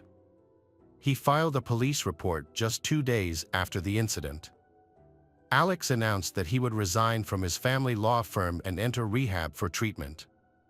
After his release, he was quoted as saying that he had made many decisions that he regretted. In September 2021, the South Carolina Supreme Court indefinitely suspended Alex's law license. Further investigation into Alex's life revealed that he had committed several financial crimes, including tax evasion, embezzlement, and misappropriation of funds from clients and the law firm where he worked. Alex was released from rehab on October 14, 2021, and was later arrested. He was charged with 2 felony counts of fraud. The arrest was based on an investigation into the misappropriation of investment funds related to the unnatural death of Gloria. This time, Alex was denied bail. This was just the beginning of Alex's legal troubles. On November 18, 2021, he was indicted on 27 counts of financial fraud, including allegedly stealing money from clients, other lawyers, and the family of his deceased housekeeper. On December 9, 2021, an additional 21 charges were filed against Alex, bringing the total to 48. The charges include 1 count of counterfeiting, 4 counts of money laundering, 7 counts of computer crime, and 9 counts of breach of trust with intent to commit fraud, among others. It is estimated that Alex stole more than $6.2 million from his victims. The investigation into Alex's business dealings has been ongoing, with new charges being filed against him. By June 2022, the total number of charges against him had reached 81. On July 13, 2022, when Alex was officially disbarred, he faced a total of 84 criminal charges and 11 lawsuits. Mallory Beach's mother, whose daughter was a 19-year-old victim, was one of several people who filed lawsuits related to the estate of Margaret and Paul Murdaugh. The prominent attorney's alleged financial misconduct has raised questions about his character and conduct. The South Carolina Law Enforcement Division, SLED, has decided to review what they know and have accepted as the truth about the double murder and further investigate the financial crimes against Alex. Investigators realized that this was a troubled marriage. Alex and Maggie were experiencing marital difficulties. Maggie was living separately at the family home on Edisto Island, which is a little over an hour's drive from the Moselle estate. Maggie's sister, Marion Branstetter, told police that Maggie had no plans to see her husband on the night of the murder. Alex contacted Maggie on that fateful day, asking her to come to the family hunting lodge. He wanted her to accompany him to visit his father, who was dying and could pass away at any moment. Initially, she did not want to go but texted a friend, saying that her husband's behavior was suspicious and that he might be planning something. She suggested they meet at the hospital instead of following her husband. Eventually, she agreed to drive to the Moselle estate before going to the hospital to visit her ailing father-in-law. However, she was murdered before she had a chance to see him. Maggie and her youngest son were murdered at the Murdaugh family's 1,700-acre farm in Moselle, which included a house, a doghouse, a cabin, and wetlands. Maggie and Paul were shot multiple times near the doghouse. Paul was shot twice with a shotgun, while Maggie was shot 5 times with a different weapon, which ballistics analysis showed was a .300 caliber round from an AR-style rifle. Alex stated that he had taken a long nap that day before visiting his dad, who suffered from dementia. He claimed he was gone for about 45 minutes to an hour and a half, and when he returned, he found his wife and youngest son dead on the floor near the doghouse. Law enforcement reviewed Alex's schedule that night, and he admitted that he had taken a nap on the couch before leaving for his dad. In this case, police investigated the motive behind prominent attorney Alex's murder of his family. Investigators found a key clue. Weeks before the killings, a grand jury subpoenaed Alex's finances for an probe related to his son Paul's 2019 fatal boating accident. This may have been the primary motive. Alex is worried that all his financial wrongdoing will be exposed following a hearing scheduled for June 10, 2021. Furthermore, his law firm has uncovered his misuse of company funds. Gene Singer, the company's chief financial officer at the time, confronted Alex about the missing money on June 7, 2021, the day of the murder. State authorities say the financial pressure CA used Alex to panic and fear that his world was falling apart. Once a prominent lawyer in South Carolina, Alex devised a bold plan to hide his financial crimes. However, these acts are gradually becoming public and drawing sympathy away from him. On July 14, 2022, 13 months after the shooting that killed his wife and son, Alex was charged with their murders. His trial commenced with charges of murder and possession of a weapon during the commission of a violent crime. The prosecution claimed that Alex used both a handgun and an AR rifle to shoot and kill his wife and son at close range. The murder weapons were never found. Alex's defense team argued that the shootings were carried out by two different shooters based on the weapons used. An expert witness for the defense stated that the height of the shooters could have ranged between 5 feet 2 inches and 5 feet 4 inches, while Alex stands at 6 feet 4 inches tall, which disqualified him as a suspect. Prosecutors pointed to the gunshot evidence as indicating Alex's involvement. However, the expert witness, when questioned, acknowledged that other factors besides height could have influenced the trajectory of the bullets. The ballistics investigation determined that Maggie was shot with .300 blackout rounds from an AR-style rifle. Investigators found a box of these bullets on the Murdaugh family property. The state's attorney argued that Alex killed his wife and son to gain sympathy and avoid responsibility for his financial crimes. However, Alex's attorney disputed this theory, claiming that there was no reason for Alex to divert the financial investigation away from himself and instead put himself at the center of a murder investigation. During the trial, evidence emerged suggesting that Alex was not the one who directly committed the murders that the South Carolina Department of Law Enforcement, SLED, was investigating.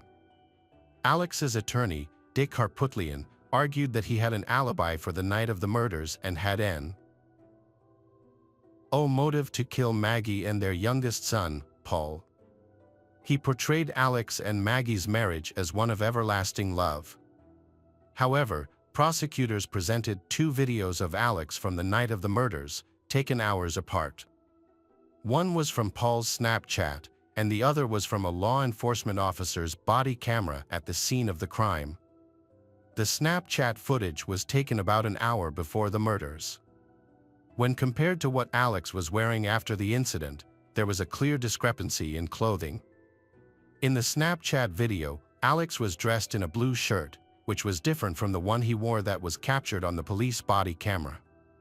Investigators concluded that they did not find the blue shirt they were looking for. Prosecutors believe Alex attempted to influence a key witness's testimony by asking if she remembered the shirt he was wearing the night of the incident. Alex's cell phone records showed that he was only at his mother's house for about 15 to 20 minutes. Alex's MOT. Hers caretaker also confirmed this, claiming that he only stayed for about 15 to 20 minutes before leaving. However, Alex claimed that he stayed for at least 45 minutes, and possibly as long as an hour and a half. When asked how long he stayed with his mother, Alex responded, about 15 to 20 minutes. 20 minutes at most. The most important piece of evidence was found on Paul's phone, which was recovered at the scene. It included a video that Paul had recorded at 8:44 p.m., just minutes before investigators believed the murder occurred. The video was recorded in a dog kennel and featured the audio of 3 separate voices. Family and friends identified the voices as those of Paul, Maggie, and Alex. This placed Alex in the vicinity of the murders, although he claimed he was never in the doghouse that night. During the 5th week of the trial, Alex took the stand and insisted that he never intended to harm his wife and son. He admitted that he had lied about his alibi, claiming that his was because he was addicted to opiates and prone to paranoia at the time. Prosecutors argued that after Alex killed his wife and son, He used his wife's phone to make several calls and send text messages to construct his alibi. Cell phone records also showed that Alex and his wife's phones locked within seconds of each other, which was presented to the jury as additional evidence. Based on data from Alex's cell phone, prosecutors noted that he engaged in a number of unusual activities during the timeframe of the murders. They claimed he attempted to conceal or destroy evidence that could link him to the case. However, Alex's attorneys countered this claim by pointing out that Alex's phone activity did not align with his wife's actions, arguing that it was impossible to conclude that he took his wife's phone after the shooting. Ultimately, the video recorded at the dog kennel provided decisive evidence that influenced the case outcome. The jury returned its verdict after 3 hours of deliberation on March 2, 2023. They found Alex guilty on all counts and sentenced him to 2 consecutive life terms without the possibility of parole. In addition, the jury also convicted him of 2 counts of using a weapon in a violent crime, which resulted in an additional 5 years in prison. Alex pleaded guilty to 22 counts of financial crimes as part of a deal but maintained his innocence regarding the murders of his wife and son. On March 9, 2023, he filed an appeal of his double murder conviction. During the trial, Alex's attorney filed a motion for a new trial after discovering evidence of jury tampering by Rebecca Hill, a Culleton County court clerk. Rebecca allegedly advised the jury not to believe Alex's testimony and the other evidence presented by the defense. She also allegedly pressured the jury to quickly return a guilty verdict and misrepresented key information to the judge. A hearing will be held for Alex's attorneys to present evidence and witnesses to support TH's claims. However, no judge has yet been selected to preside over the hearing. With Alex's appeal, more than 100 drug and financial crime charges, and multiple lawsuits pending, we can expect that more new information about Alex will be revealed in the future. Hello again, true crime fans. We've got another mysterious case to explore. The case of Su Xingqi.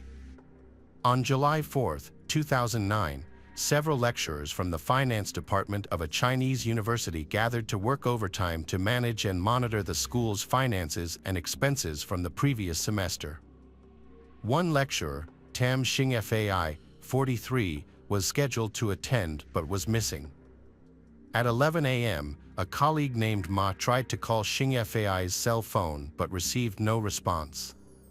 Despite the heavy workload, Ma was not too worried at first. He thought Xingfei might be taking care of his family's dog, which had a skin disease.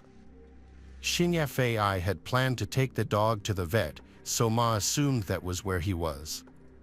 On July 5th, the university's finance department held a meeting, but Xingfei failed to attend for the second time. Ma tried calling his cell phone again, but no one answered. Unfortunately, Ma did not have Xingfei's home phone number, so he could not contact him that way.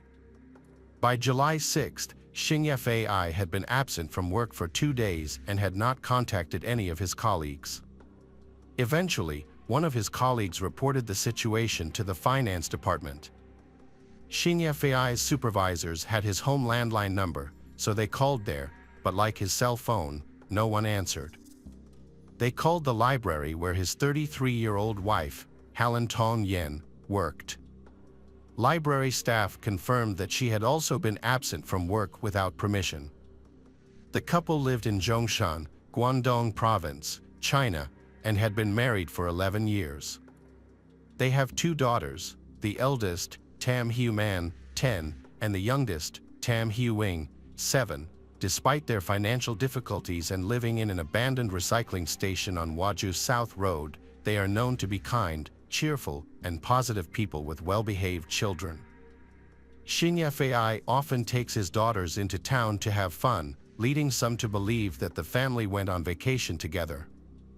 However, something unexpected happened that prevented them from returning home. His colleagues spent quite a while trying to contact him by calling both his cell phone and his home phone, hoping to reach him.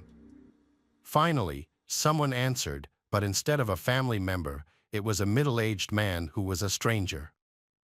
The man claimed to be Xing Fei's cousin and said that the family had gone to Dongguan, Guangdong Province, China for the summer vacation. He said that Xing Fei had entrusted his phone to him for safekeeping. When asked when the family would return to Hong Kong, the man could not answer. After repeated inquiries, he hung up and turned off the phone. This call only added to the suspicion and anxiety of his colleagues towards Xing Fei. Xing Fei was always hardworking and responsible, never missing work without a good reason. If he planned to go on vacation with his children, he would make sure their schools were notified in advance. In addition, his family kept 9 stray dogs, raising concerns about who would take care of them if they traveled to the mainland and how they would be able to afford the trip to China. Previously, Xing Fei lived with his parents. His father was a sailor and his mother worked at a paper mill. Unfortunately, his father went missing and was never found, which caused his mother to become ill and eventually end up in a nursing home. Xing Fei's abandonment of her was considered completely out of character for him, especially since he visited her every week. They eventually decided to contact the police. One of Xing Fei's co-workers led the police to Xing Fei's house, which was located at an abandoned recycling station in Pingqi village.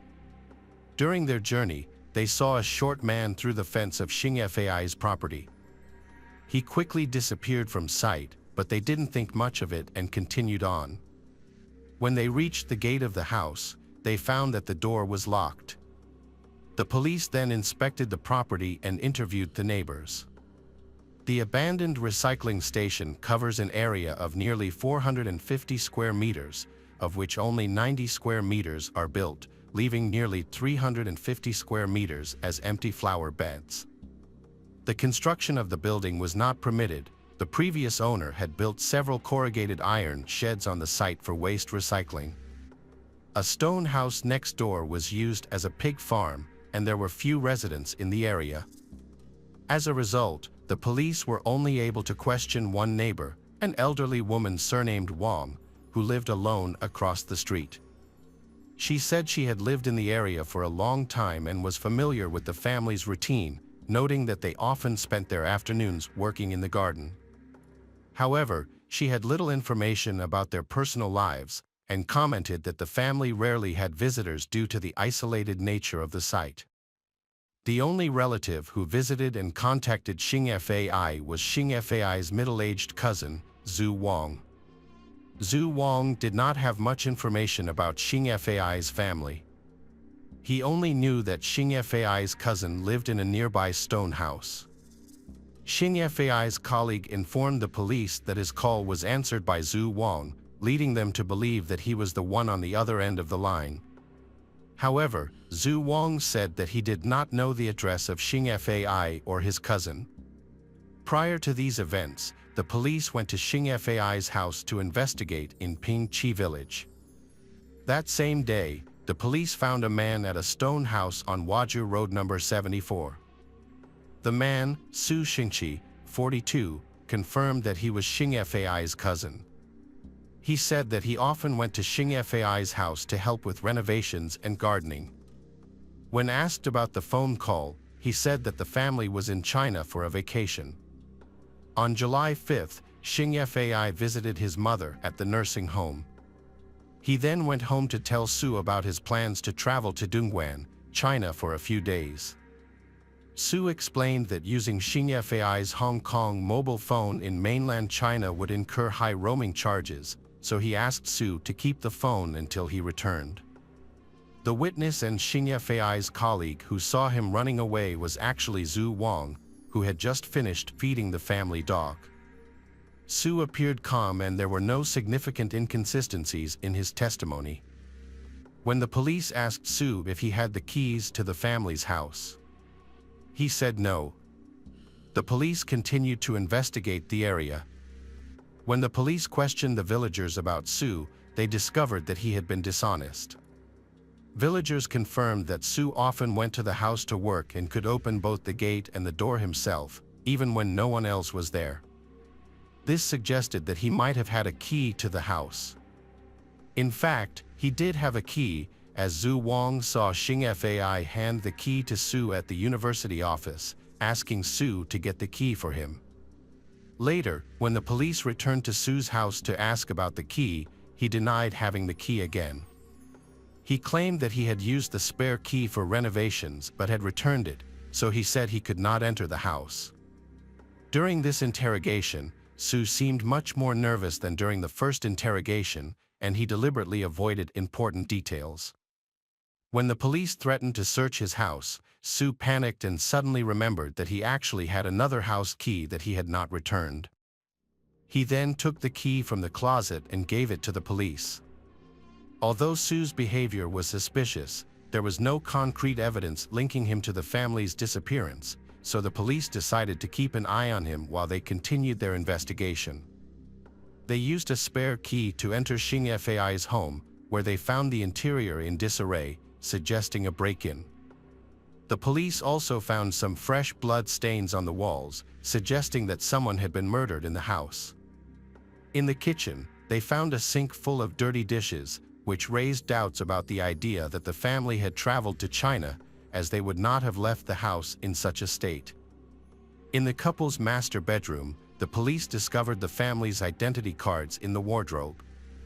The police contacted the border office and confirmed that the family had never left Hong Kong. As they continued their search, officers found a bloody shirt in the next room and a bloody plastic water pipe in the corner of the room. Police deployed sniffer dogs to collect more evidence and were able to locate the missing family. The dogs picked up a scent, leading them to bloodstains found under the freshly dug soil.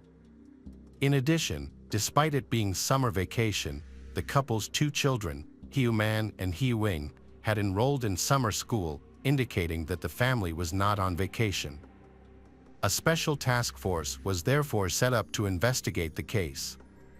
Police sealed off the scene and blocked the entrances to Ping Chi village to outsiders while placing Su Xingqi under house arrest as the prime suspect. Su quickly confessed to the police. He revealed that he was from Huangpu in Guangdong province and usually lived with his sister, wife, and two sons, aged 15 and 16. He used to support himself by selling motorcycles in Junction City, but in 2006, Guangdong imposed a motorcycle ban, which led to a decline in sales. Faced with financial difficulties, he contacted Xing Fai in Hong Kong to seek help in finding a job in the city. Xing Fai helped Su get a construction job that paid 500 Hong Kong dollars a day, including food and accommodation. However, after working for 2 weeks, Su was unhappy because after deductions, he only received 220 Hong Kong dollars. Frustrated, he quit the job without notice and returned to China. In 2007, after Typhoon Pabuk severely damaged his house, Su returned to Hong Kong because the repair costs were too expensive. He asked Xing Fai to help him find another job in Hong Kong. When Xing Fai couldn't find another job, Su Xingqi offered to repair the house, do gardening, and do housework around Xing Fai's house. And Xing Fai would pay Su. Xing Fai agreed to the deal, so every 2 months, Su would come to Hong Kong to help with housework, mainly gardening and repairing the house. During this time, Su began to notice Helen Tong Yen, who was later discovered by Xing Fai. On July 3rd, Su arrived in Hong Kong. 2 days later, on July 5th, Xing Fai took Su to visit his mother at the nursing home. After the visit, Su sneaked out to go home first to harass Helen Tong Yen. However, Xing Fai came home earlier than expected and caught him. Enraged, Xing Fai rushed at Su. In a panic, Su grabbed a 25-centimeter-long fruit knife and stabbed Xing Fai, causing him to collapse in a pool of blood and die. Horrified by what he had just done, Su considered calling the police. However, he did not. Su then thought of a way to silence Xing Fai's wife, Helen Tong Yen, and prevent her from calling the police. Su grabbed some wire from the corner of the room and rushed towards her, knocking her to the ground and tying her hands behind her back. He then covered her mouth and nose with tape and put a plastic bag over her head. Meanwhile, the couple's 2 children were in the bedroom watching cartoons. Helen Tong Yen shouted for them to run away, but instead they ran towards her and found their father dead and Sue attacking their mother. In fear, they ran back to their room, crying and locking the door. Since she was tied up, Sue left Helen Tong Yen behind and chased after the children.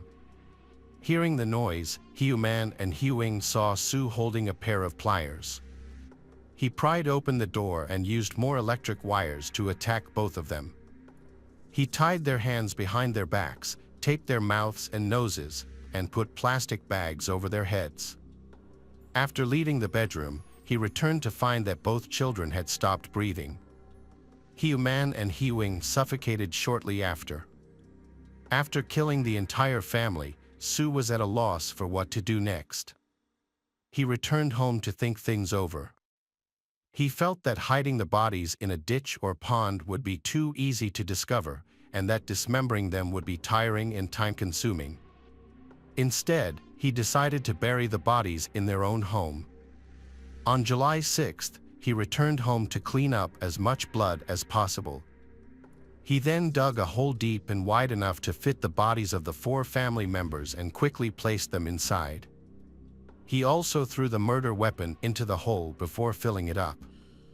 Although he was skeptical of his motives, the police accepted the rest of his testimony. They took Sue back to the house, where he pointed out where a sharp knife, a water pipe, a pair of pliers, and other tools used in the crime were. The fire department was called to assist in exhuming the buried body. Firefighters arrived equipped with digging tools and gas masks, as the bodies were buried near a septic tank. They began digging but soon encountered a significant obstacle: they hit cement. Sue had left out a crucial detail in his confession: pouring cement before covering it up. The firefighters could not determine the thickness of the cement, and since the cement had hardened, their tools were ineffective. The police then hired a private engineering company, which brought in specialized equipment to drill through the concrete slab. When the team drilled into the hole and discovered human hair, they panicked and refused to continue, fearing that they might reach the body. It took the police 13 hours to persuade them to continue. After digging, the hole was 2.54 meters wide and 6 feet deep. They finally discovered the bodies of a family, all barefoot and wearing only t-shirts and shorts. At the bottom was Xing Fai's body, his hands and feet tied with electric wire, with multiple stab wounds to his stomach, back, and neck, and his clothes soaked in blood. Hiu Man and Hiu Ying's mouths and noses were taped, their hands and feet were tied, and the children's faces looked distorted. Helen Tong Yan's condition was similar. Her face was distorted, her hands and feet were tied, her mouth and nose were covered, and her eyes were covered with transparent tape. Su Xingqi was arrested, and during interrogation, he admitted that he had flirted with a woman. She felt uncomfortable and informed Xing Fai about the incident.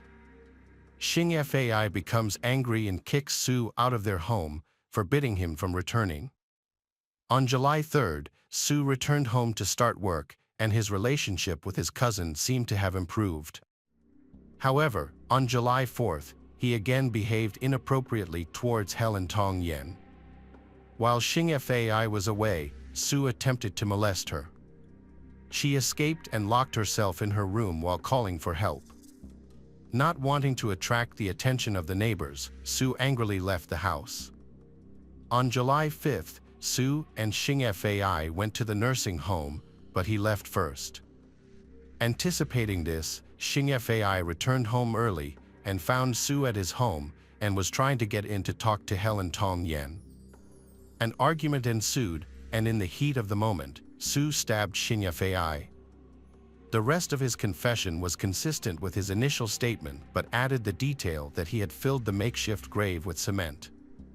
However, after the bodies were sent for autopsy, it became clear that Su's testimony was false. Xinyefei's murder was much more brutal than Su had claimed. Xinyefei had been stabbed 9 times in the head and neck, nearly 80 times in the body, and 10 times in the arms and legs. Instead of being suffocated with a plastic bag, he had been strangled. Forensic investigations showed that the cutlery and dishes in the house did not contain the family's DNA, but did contain Su's DNA. The weapon Su used was not a family kitchen knife, but a knife he owned. Furthermore, the cement used to bury the body had been purchased before the murder, suggesting that the crime was premeditated.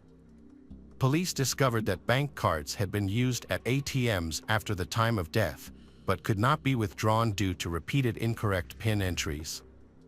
In addition, the victim's cash and bank cards were missing, suggesting robbery as the motive behind the crime. Whenever the police pointed out inconsistencies in Su's testimony, he would quickly come up with another explanation.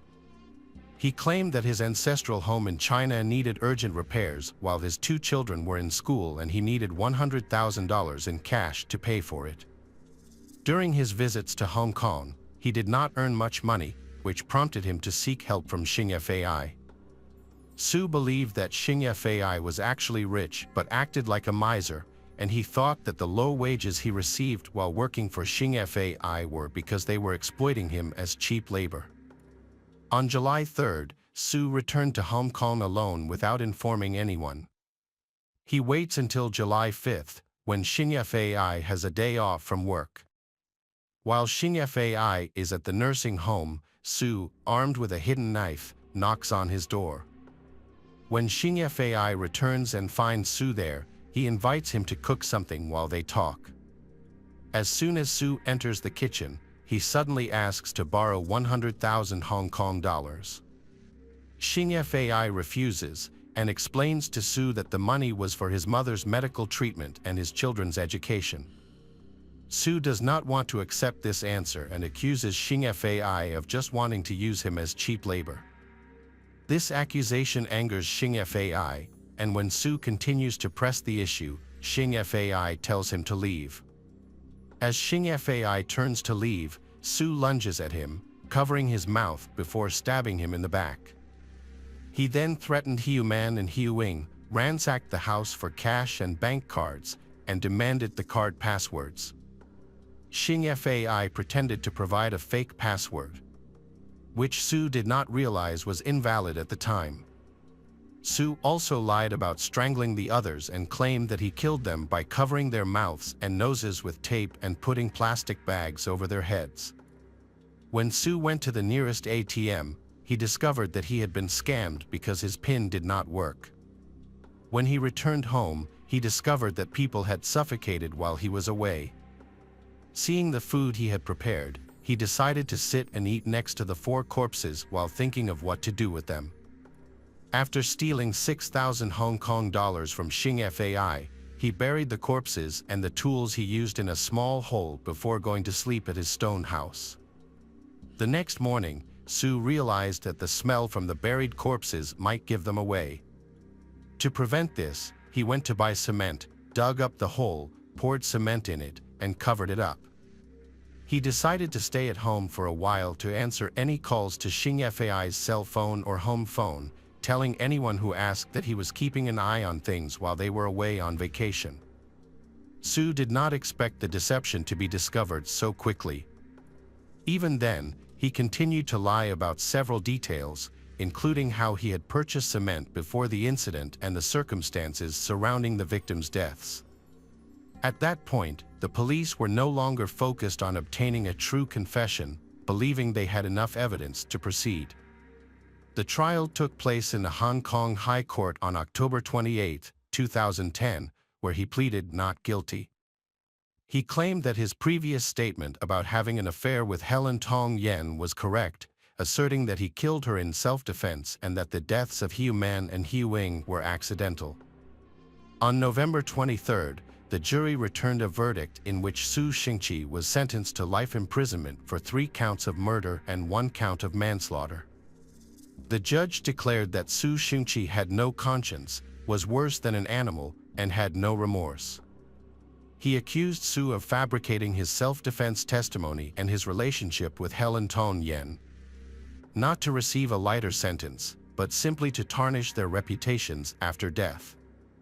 Su Xingqi's family from Hong Kong defended him against Xing Fei's accusations, claiming that Xing Fei was a hypocrite and a real villain, using Su as cheap labor and taking a portion of his wages. This defense angered neighbors and residents of Pingqi village, forcing Su's family to return to China to escape the negative backlash. The crime itself was one of the most shocking in Hong Kong's history. Tam Xing Fei's family received a significant outpouring of support, with many people visiting to offer their condolences and netizens donating enough money to pay for the funeral. In addition, the family's 9 stray dogs were adopted by another family and taken for a walk every July 5th near their old home.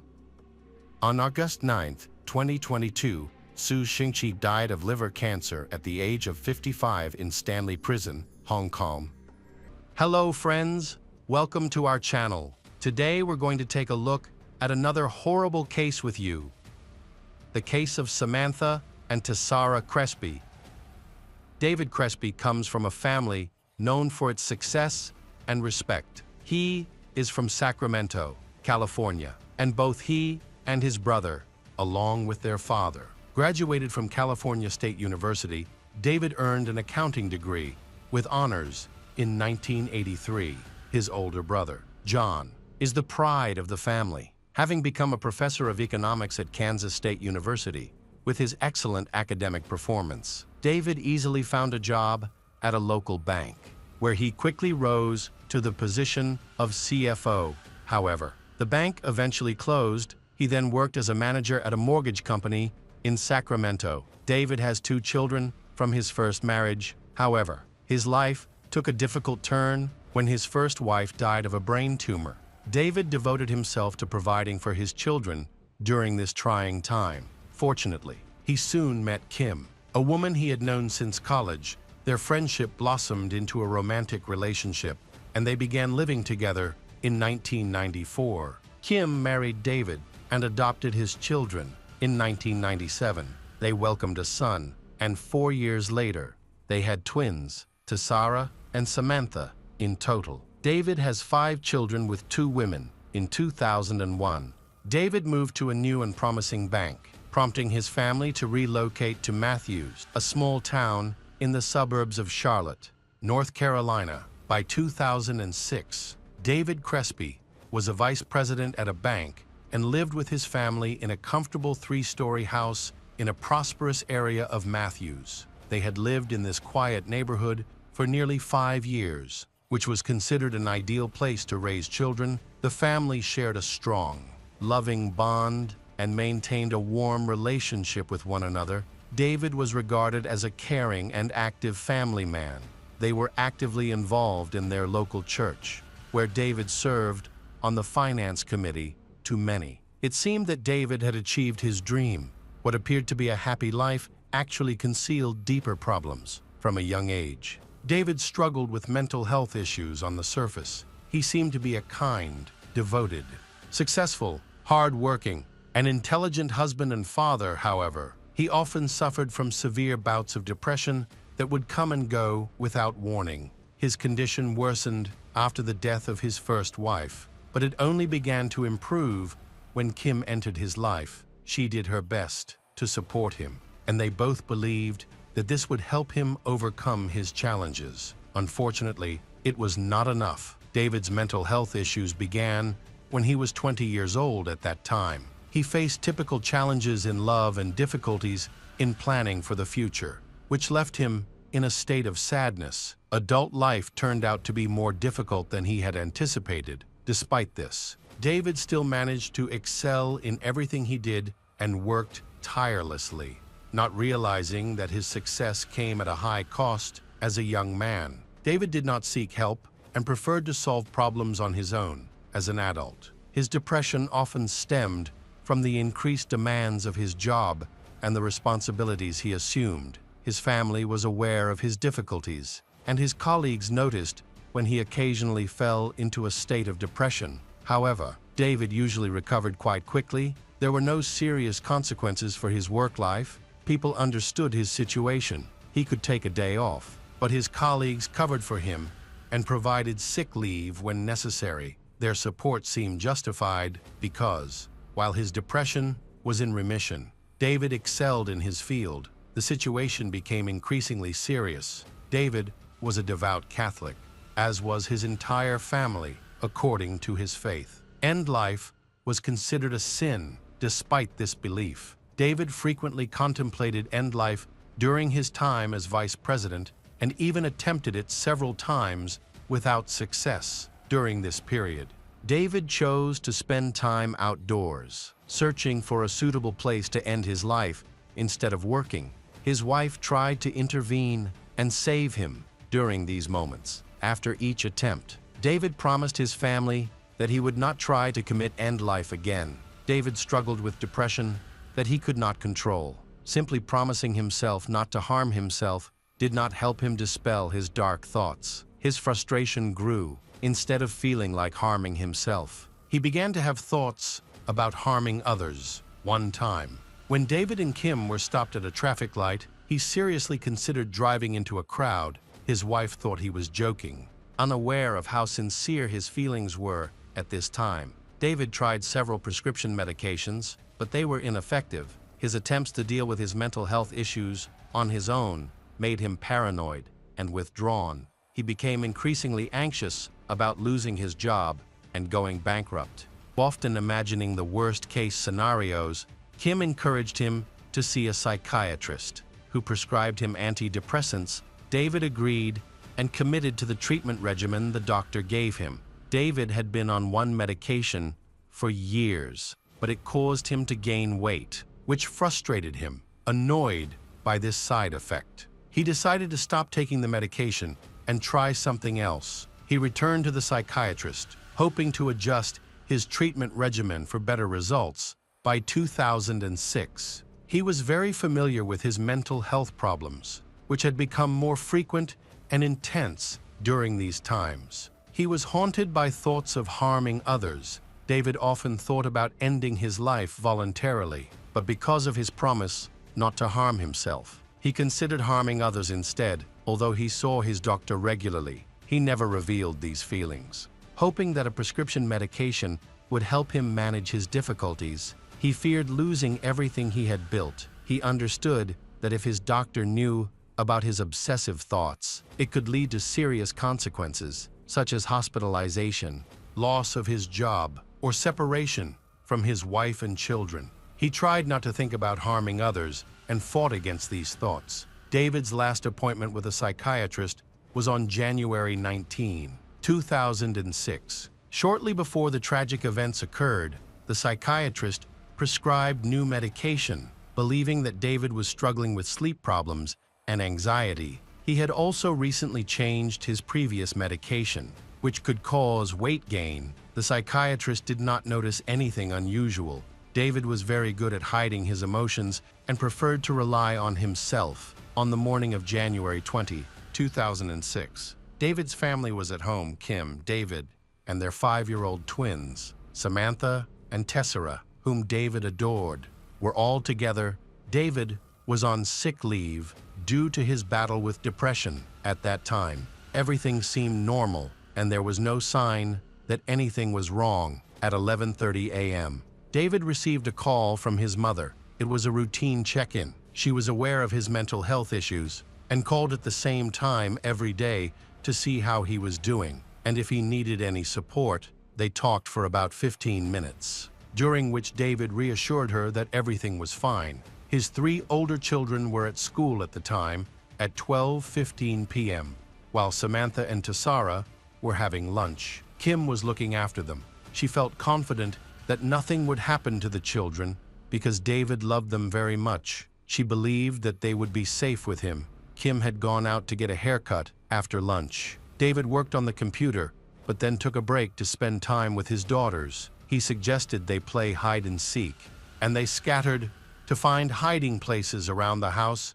David went into the kitchen and laid out some knives on the table. He then began to search for the twins. He saw Samantha first. She was smiling and unaware of the dark thoughts in his mind, deciding to end the game. He quietly took her to the kitchen. Suddenly, he picked her up and placed her on the kitchen table. He took a knife and began to attack Samantha. The little girl screamed and struggled, and then she stopped breathing. Hearing strange noises, Tessara came out of hiding and saw her father attacking Samantha, even though she was only 5 years old. She sensed that something terrible was happening, fearing for her own safety. She hid on the second floor of the house. Unfortunately, Tessara was easily discovered in the bathroom of the master bedroom.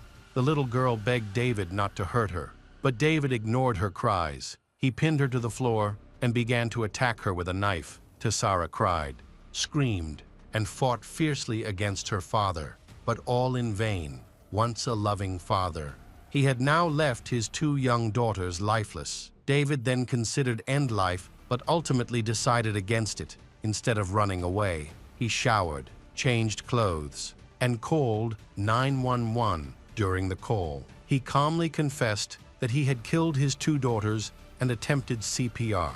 Although he believed it was useless, as they were already dead, he answered the police's questions clearly. Providing his details, his phone number, and his wife's location, he appeared calm rather than distressed and requested emergency assistance, expressing his desire to end his life. After the call ended, the police quickly arrived at David's home. David's home is located on Creek Road in an affluent area, where his family lives in a villa. It was surprising that such a tragic event could happen in a place known for its prosperity. When the police arrived, David was found sitting outside the house, waiting for them and for his wife Kim, who was still at the beauty salon. He surrendered and accompanied the police back to the house. Kim later returned home and learned of the situation. Initially, Kim feared that her husband had committed end life, but when she learned the truth, she was shocked. The police placed David under 24-hour surveillance and provided him with specialized clothing designed to prevent self-harm, removing any dangerous objects from his immediate vicinity. The case attracted considerable public attention, as a prominent and wealthy man faced the possibility of the death penalty, which is legal in North Carolina. It is reported that David may reach a plea deal with the prosecution if he admits to 2 counts of first-degree murder. The prosecutor's office will agree not to pursue the death penalty. As a result, David could face life in prison without parole. Many feel that this sentence is too lenient for the deaths of Samantha and Tessara, 2 innocent girls. During questioning, David mentioned that he had been dealing with depression and suggested that his actions were influenced by a new medication prescribed by his doctor. David has spoken openly about his illness, seemingly trying to shift the prosecutor's focus to his condition, which he believes caused the tragic events. He stated that he had struggled with depression for years and had finally reached a point where he could no longer bear it. Over the past few months, his condition had worsened significantly. He revealed that he had intended to harm strangers with his car, but also admitted that he had darker thoughts about his wife and 5 children while they slept. Amid his financial struggles, he was overwhelmed by the fear of losing his job as a bank vice president. He felt disillusioned by his inability to provide for his wife and children, which left him feeling unstable. On that day, he heard voices in his head telling him that there was no future, that everything was ruined, and that he had to kill his daughters. David believed that the twins were also suffering from depression, which was why they were not attending kindergarten. He eventually came to the disturbing conclusion that killing Samantha and Tessara might ease his own pain and prevent his mental health from deteriorating further. Kim shocked many by forgiving and supporting David. Despite his violent actions, she felt the death penalty was too harsh and believed it would not bring her children back to life. Despite her heartache over the tragedy, Kim has repeatedly told the media that executing David would only cause further harm to the family. She expressed relief that her husband did not commit end life before the police arrived. Kim believes that his actions stemmed from mental health issues that he could not control, including severe depression and psychosis, she remains hopeful that he will eventually recover and return to the loving and calm person he once was. The Supreme Court is reviewing the death penalty. Some believe that David deserves the death penalty for killing his 2 children. However, the prosecutor was reluctant to pursue this option because it would be difficult to convince all 12 jurors. As a result, the inquest continues to investigate more disturbing evidence beyond David's confession. David's attorneys have prepared a strong argument against the death penalty, emphasizing his long history of severe mental illness, which has spanned more than 2 decades prior to this tragic event. David had no criminal record, he was a devoted family man and a respectable citizen. There was no history of aggressive behavior in his past, and he had never harmed his wife or children. As Kim and other family members confirmed, the defense argued that on January 20, David's mental illness led to the tragic deaths of his 2 children. The attorneys, along with all of David's relatives, believed that he was experiencing a psychotic episode at the time of the incident. Kim stated that he had been working hard for years to control his mental health issues and had been successful. They had consulted with professionals, and he had been prescribed medication. However, Kim felt that the treatment he received was not effective enough over the years. The family continued to seek help and adhered to the treatment plan, ensuring that he took his medication as prescribed. A psychological evaluation revealed that David had more serious mental health problems than initially thought, rather than just depression and anxiety. He was diagnosed with psychosis. It became clear that the medications prescribed were not appropriate for his condition several years before the incident.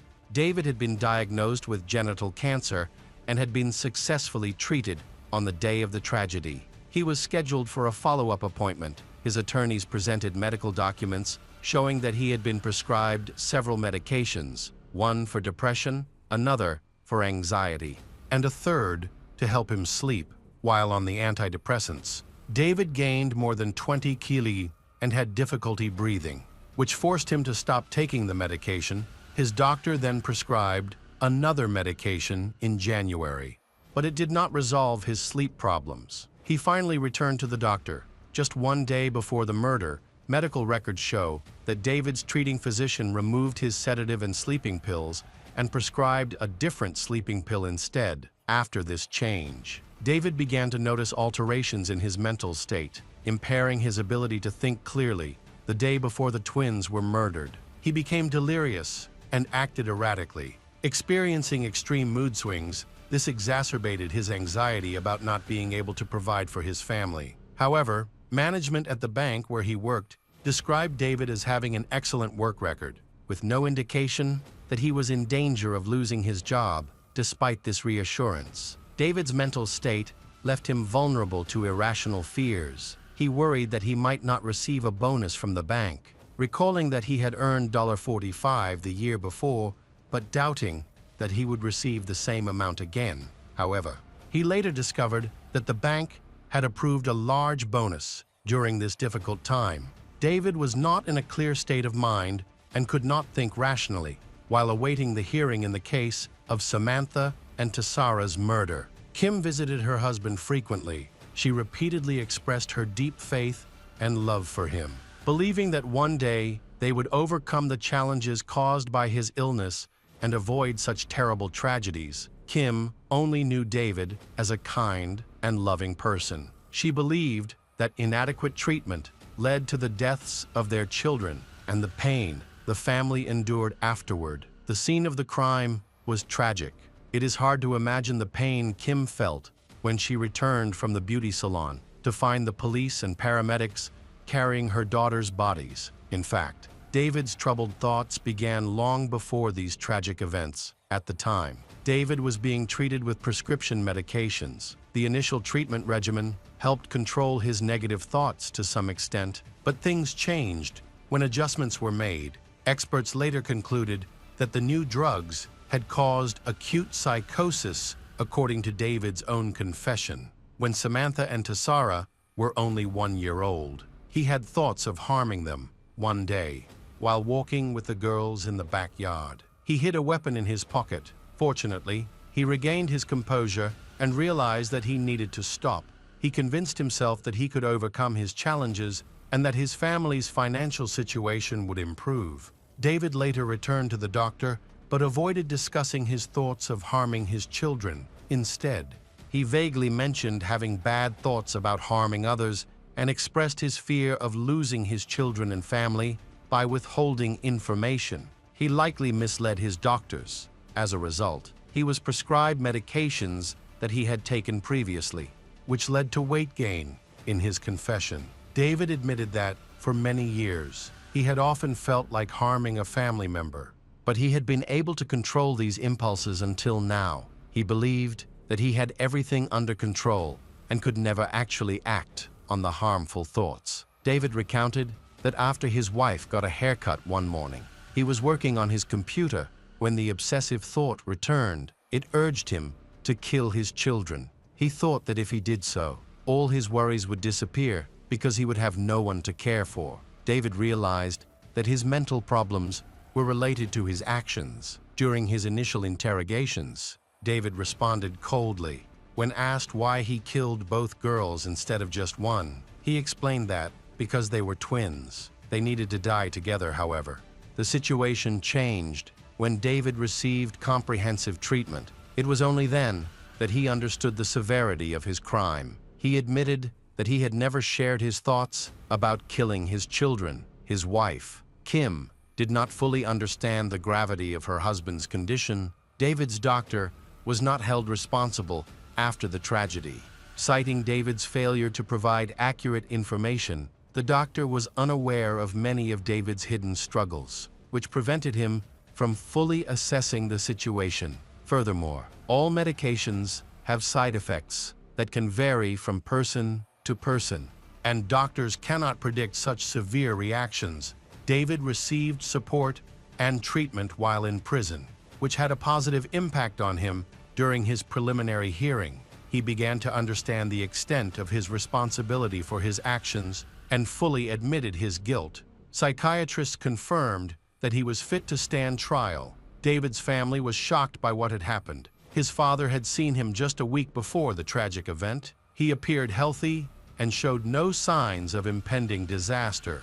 On July 30, 2006, the hearings took place. Ultimately, David Crespi reached a plea deal and pleaded guilty. While the prosecutor's office chose not to pursue the death penalty, this decision caused considerable controversy, dividing public opinion.